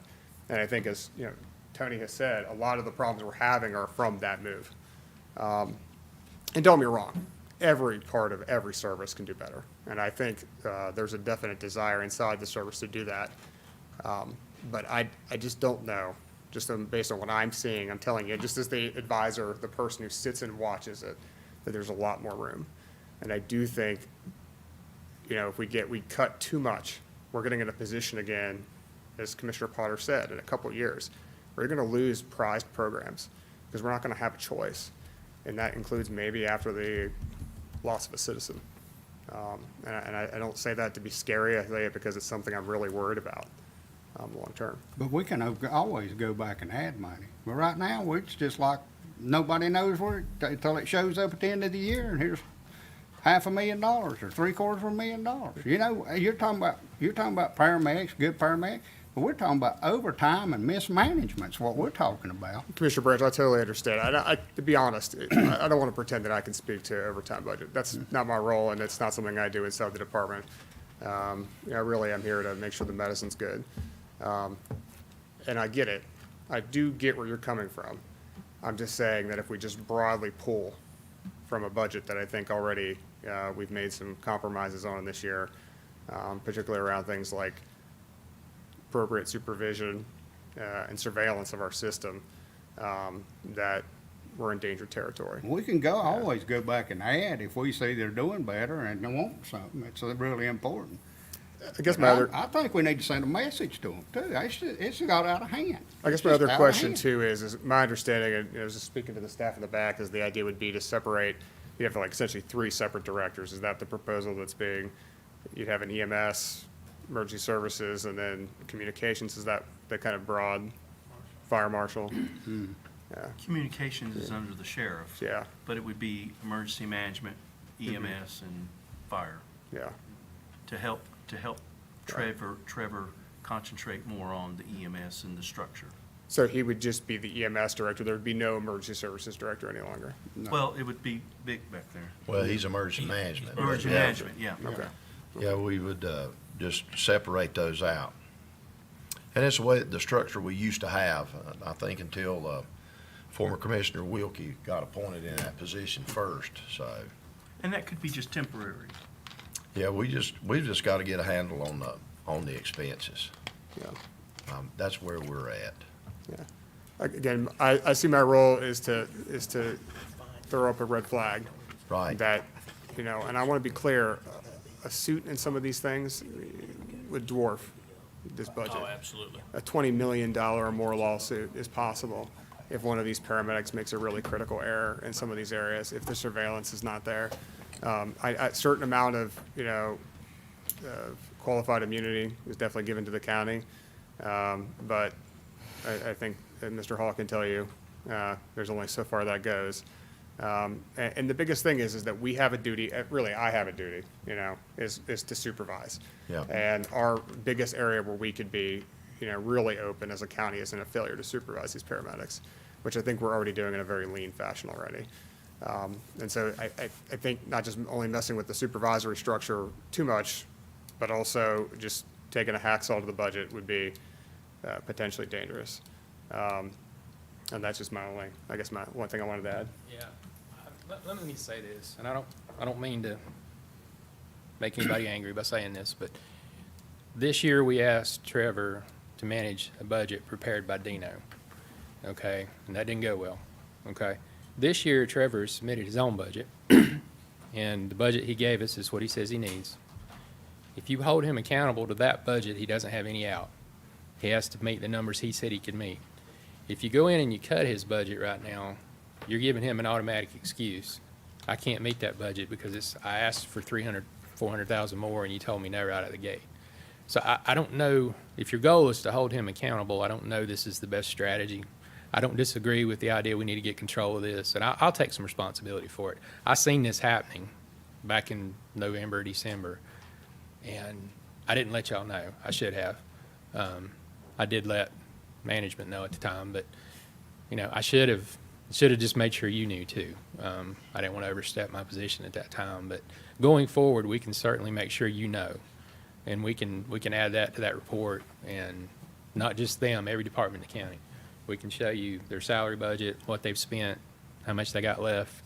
I can project it out. If they keep spending at this rate, by the end of the year, they'll either be upside down or they'll have money left over. So that's just my thought.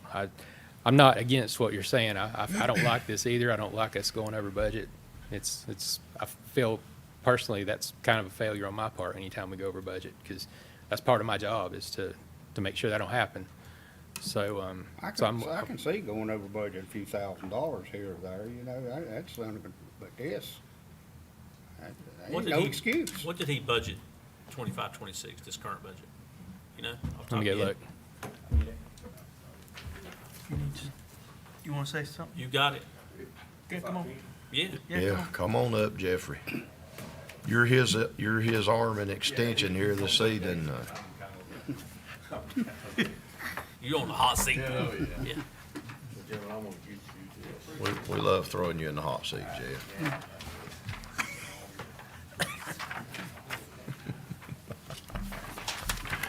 This is that letter that he sent us, ain't it? Yeah. First of all, two things. I want to address the emergency services part of it, and then quickly, and then I'll get to the overtime. So I've been in the business 45 years, so I feel like I can pretty honestly comment on how emergency services, fire, EMS, rescue work in this state. I'm very proud of our agency, extremely proud. We have some very, very good people. They're hard, dedicated, working people. The key to keep it emergency services.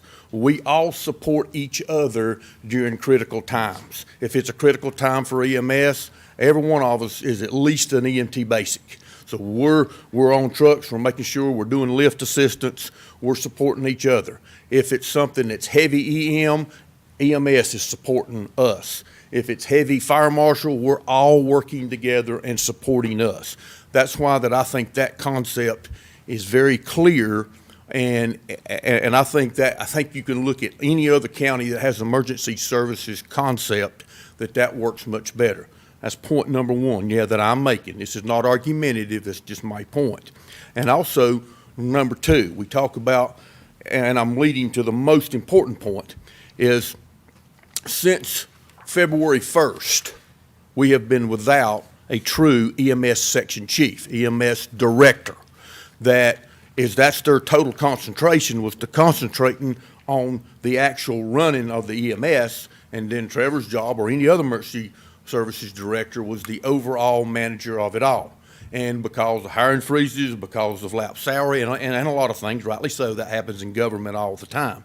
And I believe during some of the budget hearings, and I think Commissioner Starnes actually did bring it up, and they talked about that after the initial one, well, maybe we need to reinstate that job. So that's something right there to think about, is reinstate that job and allow it to be hired, go through the hiring process just like we would anybody else. Now, that's not, and you say, well, you're just adding another job. Well, the thing about it is that job was always there. That job had been there for almost 10 years, okay? Now, the main point, and there's all this memo, and I'm certainly not going to read every word of it.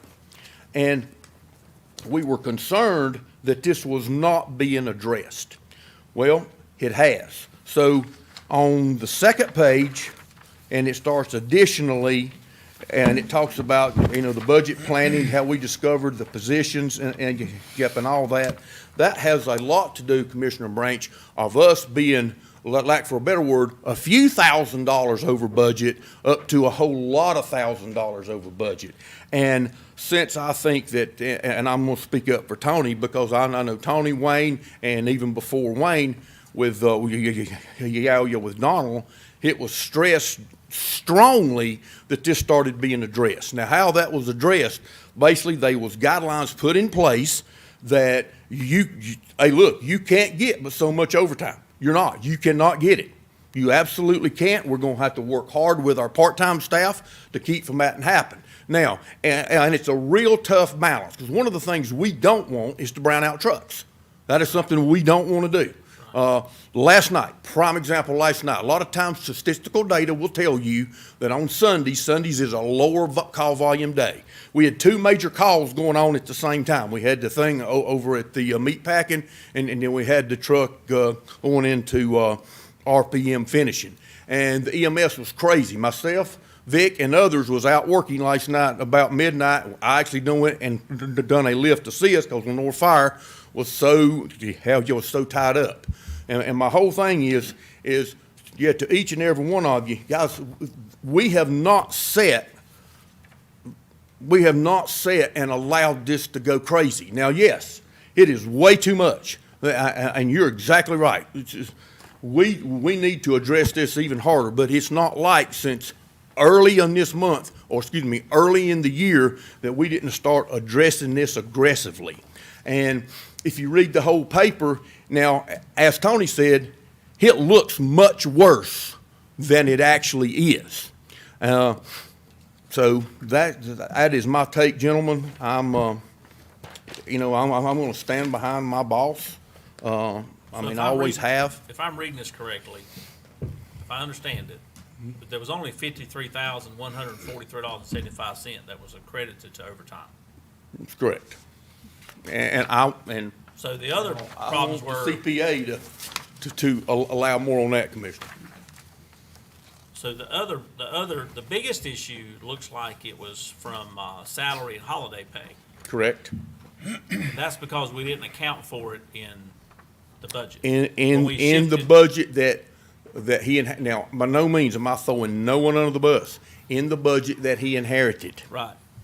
So we shifted from 24 to 72, we didn't put in the additional overtime that was built into that, nor did we put in the merit increases or the holiday pay that was included in that. That's correct, Commissioner Potter. And then we didn't account for two positions that went to Blowing Rock. We didn't account for those in the budget. So they've been added, plus the retirement and the fringe benefits of that. So that's what created the total shortfall. So the overtime is not that bad. Well, mismanagement is for it to come in here at $750,000. No, I don't disagree with that. Tony, how much was the exact overtime? This year, 53,143.75. If I'm reading that right. I got a few numbers for you, but let me make sure I understand your question though. What was the overtime for? Jeff's reading off 400 some thousand, 500 some thousand? It was 570 71,000 or something like that. What, 542. what is the actual, That was just in the EMS, that wasn't counting communication. Let me give you this, that may answer your question. For the current year, through the month of May, we have spent $1,231,472.29 on overtime at EMS. That's probably gonna go, well, I know it's gonna go up in June. The most recent month of May, we spent, looks like 56,000. It seems low, but, we're at $1,231,000. Let's say it's probably gonna be $1,300,000 time the year's over. His budget request for next year has asked for an overtime line item of $1,188,555. So if you give him the budget he has requested, he's gonna have to beat this year's numbers by $120,000 or so to make this budget.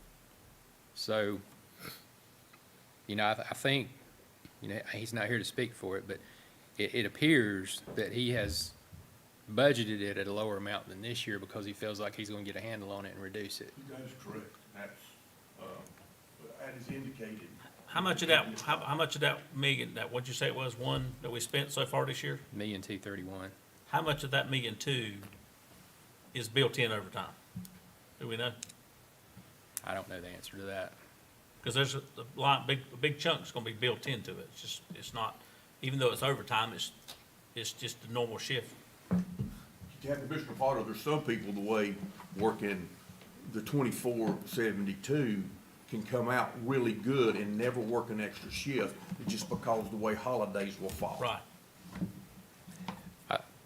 My biggest concern looking at this is the fact that there's about 5 people who are getting the lion's share of the overtime.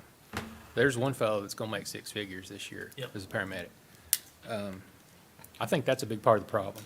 well, and that's like, I can't speak to that, but that's like Mr. Branch said to me, I don't know what the problem is. I mean, I'm not out there, but that could be managed a little bit better.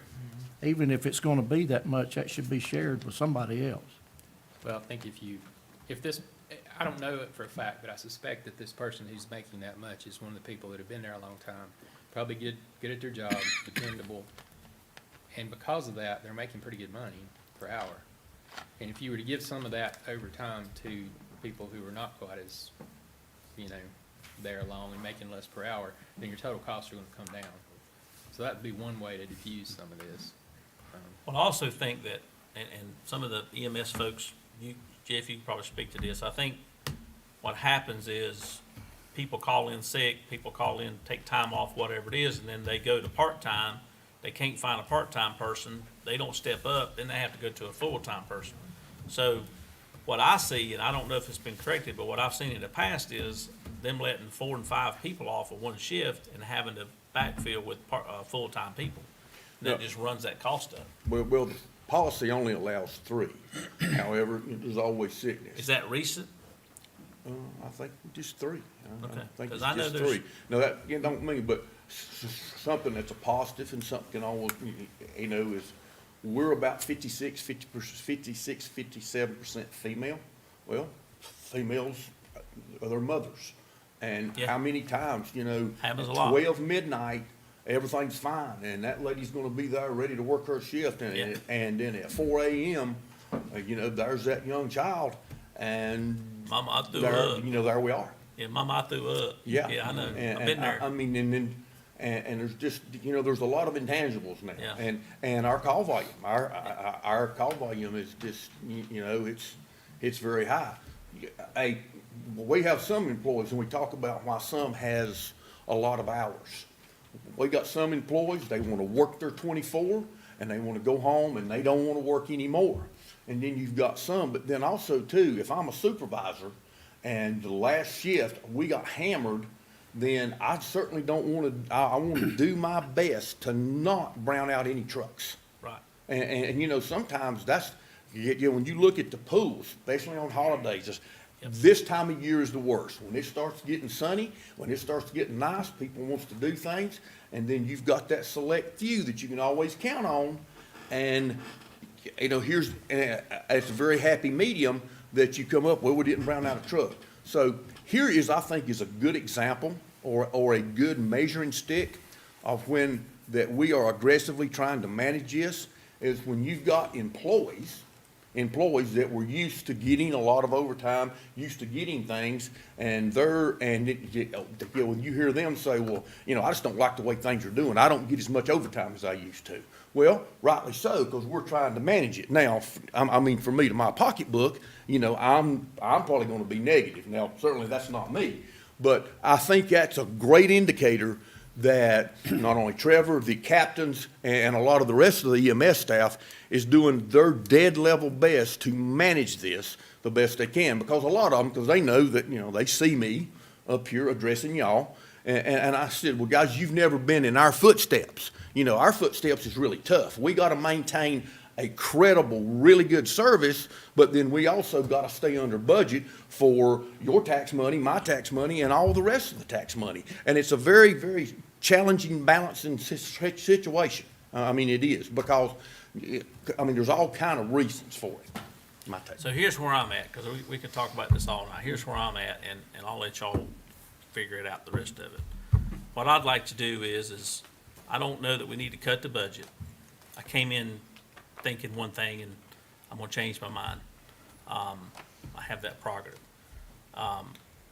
What I'd like to do is, we set a date at the September meeting that Trevor, whoever else, y'all, whoever you want us involved, whoever you want to be involved, that you come back to us in September with a plan of what that plan looks like.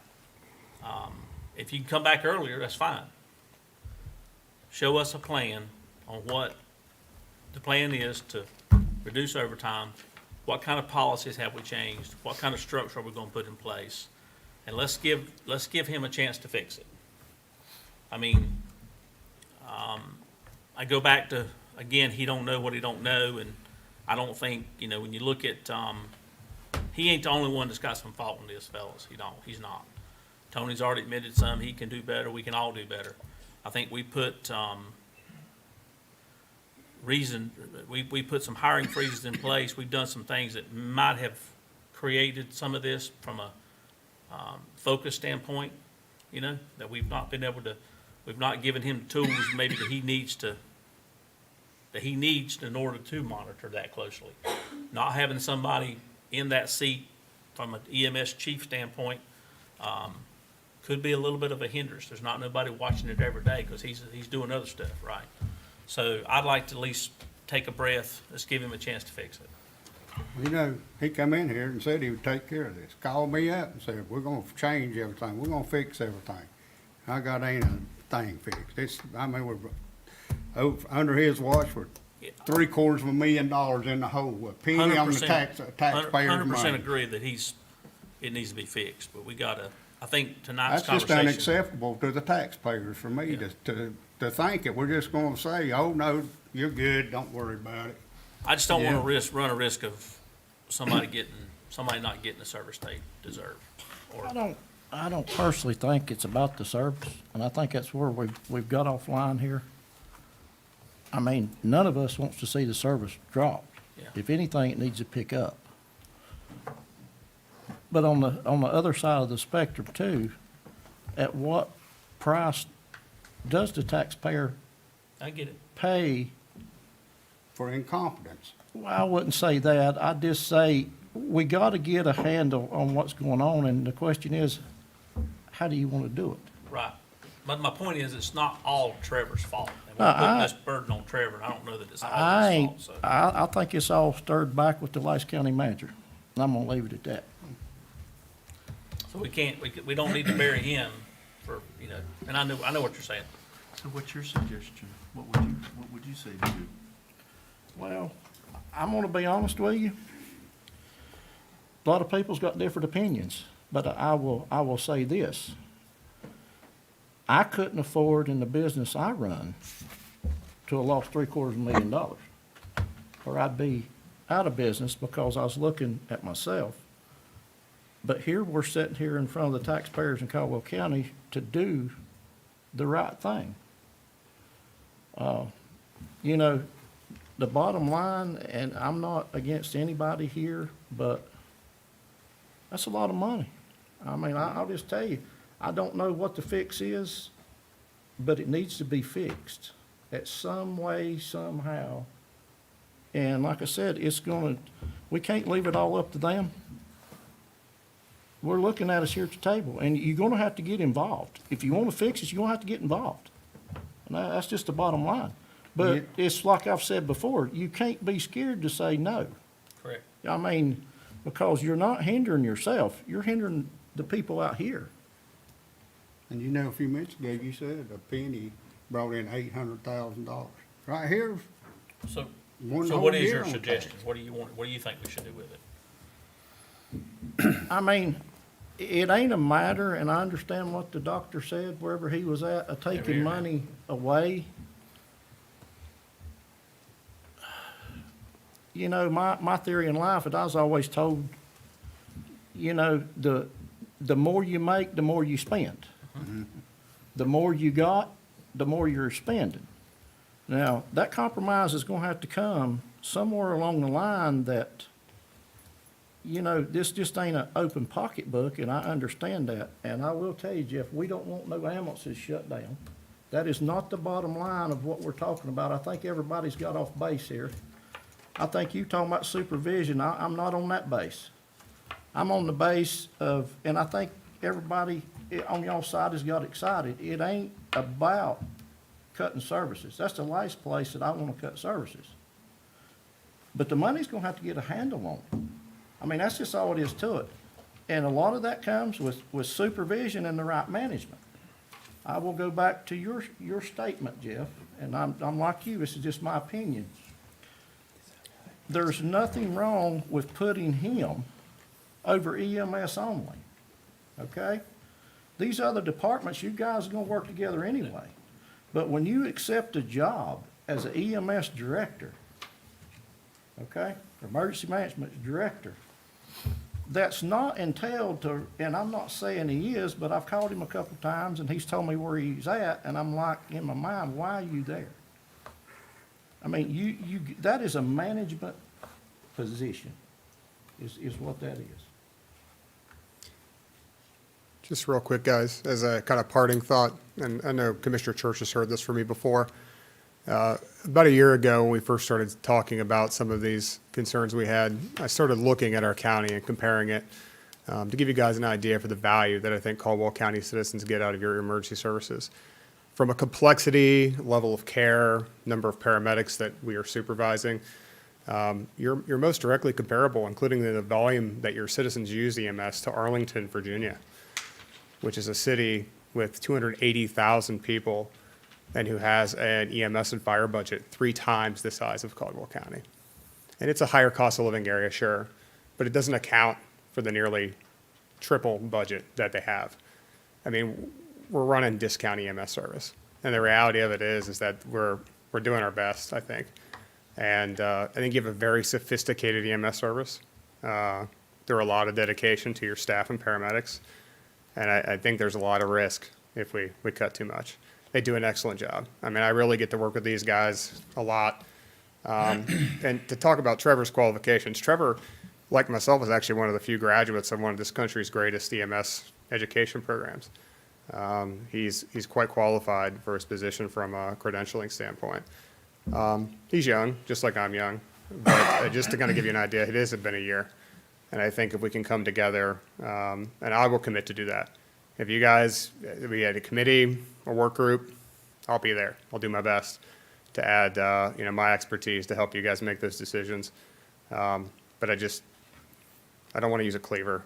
I do think it's dangerous. And I'm not talking about from a supervisory standpoint. I'm just saying is that money's in, money out. If you cut money and there's not there to do things with, I mean, everything costs something.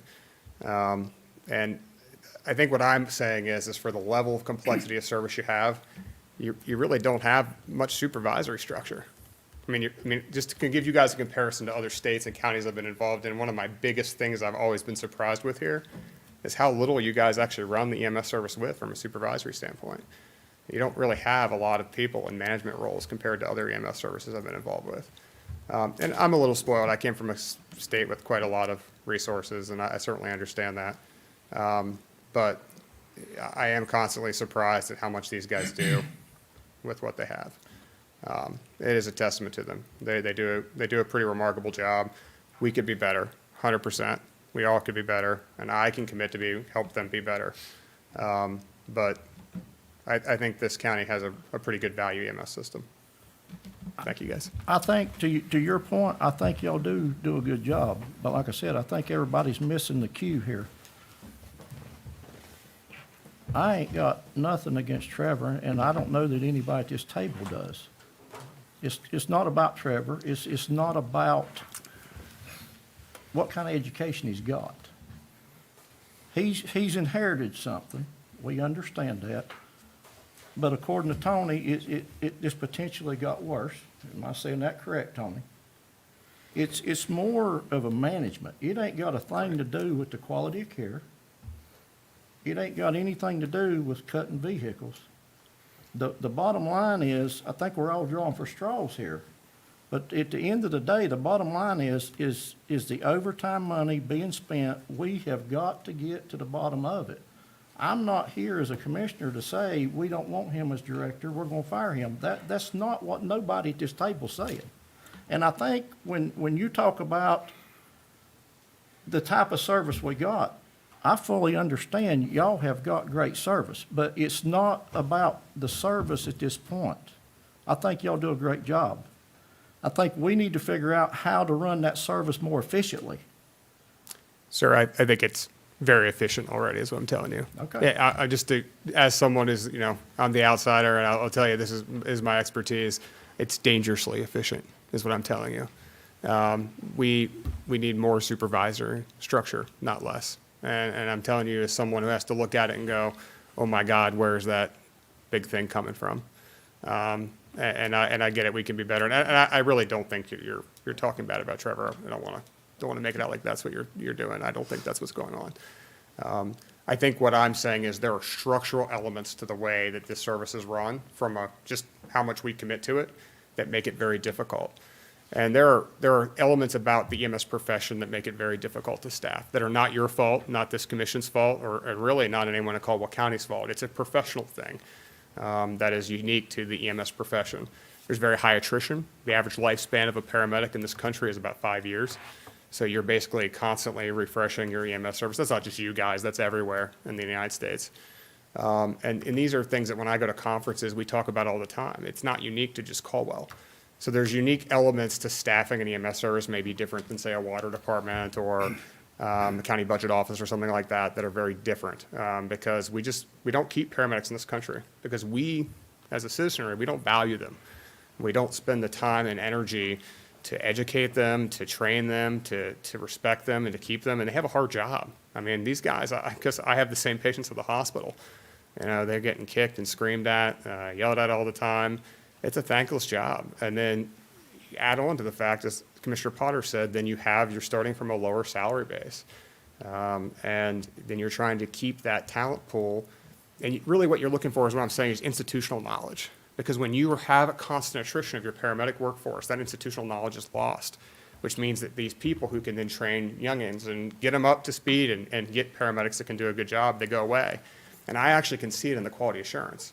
You can actually watch the form and function of the department decrease as you lose those people because you cannot make up for that experience that's lost over time. And I think, when we talk about that, and I think Commissioner Potter's right, is there will be a precipice where we cross, where we can't come back from. And it will be in the form of a major event. It'll be very difficult. And, I just see my role as to be that kind of warning, the canary, and say, hey, listen, and I so get it. I really do appreciate where you guys are coming from. You guys have a hard job. I mean, you really have to sit up here and you have to keep everybody happy and you have to keep the tax base down such that you can justify that. I get it. And my, on the other side, what you guys pay me for is to sit up here and tell you when there's a potential problem in the future. And I just want us to be careful about how we do it. I think we can be better. I think we can do it smartly, and I'm happy to help you guys do that. And I will say this, one thing we hadn't talked about is the fact that, and I might be wrong, but I think we've had two, I'm not sure what the word is, if we have two employees at EMS medics that have gone out on some sort of physical, Long-term long-term medical, issue. that's the Yeah. word, medical issue. I think we've had two, maybe three. So, how many? I think 3, sir. Yeah, so those three have been out almost all year, so we had to backfill those with somebody who was paid overtime. Are we gonna have enough to staff this new, I mean, we spent millions and millions on ambulances, on new buildings, and then we took advantage of on overtime up here for $750,000. You know, I mean, that's what's got me some money. I feel like the taxpayers ought to know where this money went to and how it got spent over budget. This is all over budget money. Mr. Chair, I make a suggestion, not a motion, just a suggestion, and I think it was mentioned, either Tony or Jeff, that he was already gonna have to make up $127,000 in this coming year. You balance that out with another 175 to get to 300,000. You know, why don't we, Doctor, you made mention about a team of people, a work group, to come along beside Trevor, along with the county manager, maybe even a county commissioner, and let's work together to not only help Trevor get over this 127, but then come back and balance it out with the extra funds, if possible, without sacrificing services, and see where we're at. And let's measure ourselves on a monthly basis, and to where we're just not putting it out there and say, well, we hope it happens, because that's not got us anywhere, hoping it happens. But let's put some strings on that to where there's some accountability, not only with the EMS, but everybody involved. Yeah. And so, I mean, I think that's very I'm all in reasonable. favor of cutting back, don't get me wrong, and trying to make up some of those funds, but I don't want to sacrifice anything. But then again, I want to put some accountability in it.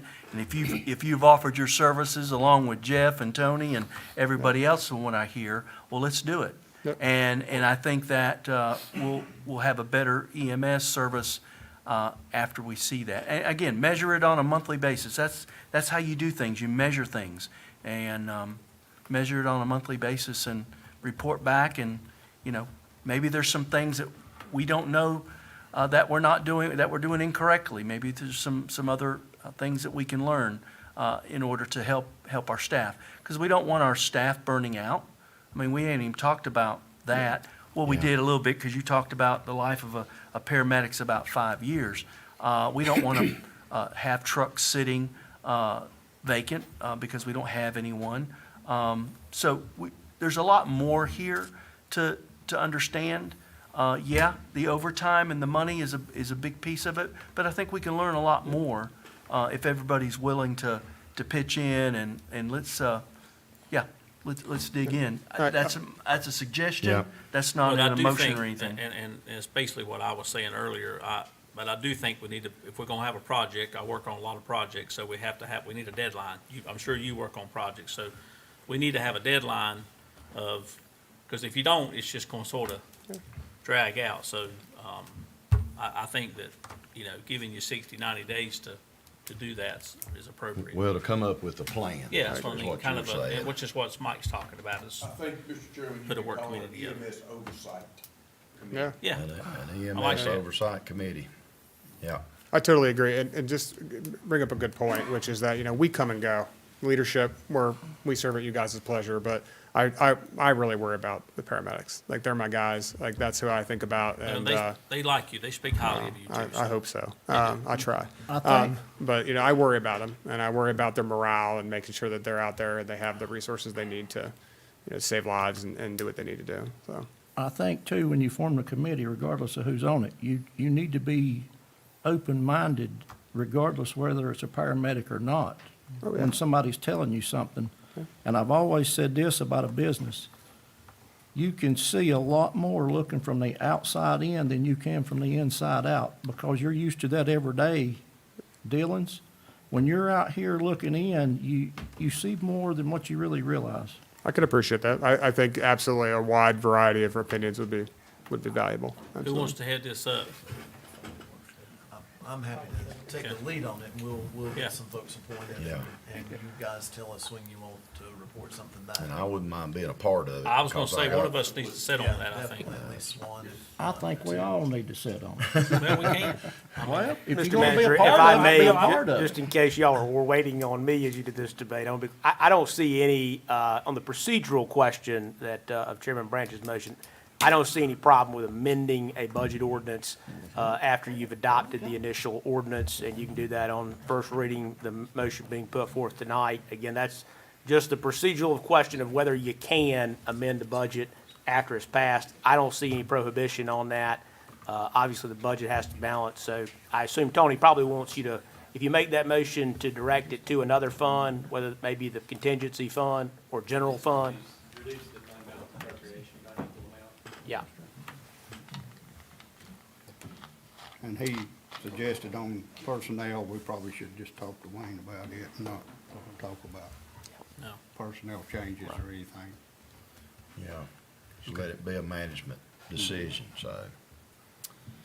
All right, are we all good on where we're at? We're gonna establish a committee, an EMS oversight committee. We're gonna delve into this overtime issue Just- sooner than later. I Yeah. know you suggested September, but Man, I mean, I'm like August, Man, I'm fine with maybe that. July. I'm fine with that. I just, We gotta get Al on it coming out the gate. Mr. Chairman, I think too, that y'all need, just like any other board, whether it be the airport board, whether it be the DSS board, that y'all need to appoint people or Right, recommend. I mean, Yeah. does that come? County manager can do that, yeah. and we'll run all that through, but the one answer of a question though that I would have, and Patrick mentioned us all sitting on that, I don't know that we can all show up at a correct. meeting unless it's a publicized, and Just don't do it on Monday night. so, Well, you got anyway, your we've got to, we'd have Public some, meetings issue, yeah, We'll do whatever we have to do. yeah. so two of us can serve Two on of us that can serve committee. on it. So, all right. Are think I you two still gonna got- listen to the other three? Say that again. Yes, sir, I would. Yeah, I think so. Okay. Yeah, I think so. I would definitely, appreciate all in. I think we got a input. motion on the floor, anyway, on the Yeah. table here, that we need to dispose of. So, I ain't disposed of it, I wanna call it to a vote. No, I understand. I'm just saying, we gotta do something with it, though. I think. so your motion is to reduce the EMS budget by 300,000. Yes, sir.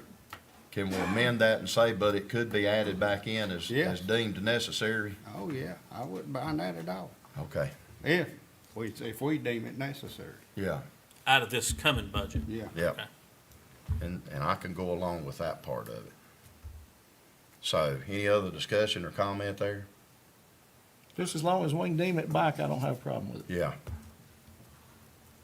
All right, so I'll call the question. All in favor say aye. Aye. Any opposed? No, All right, so that motion carries. And a healthy discussion again. good discussion.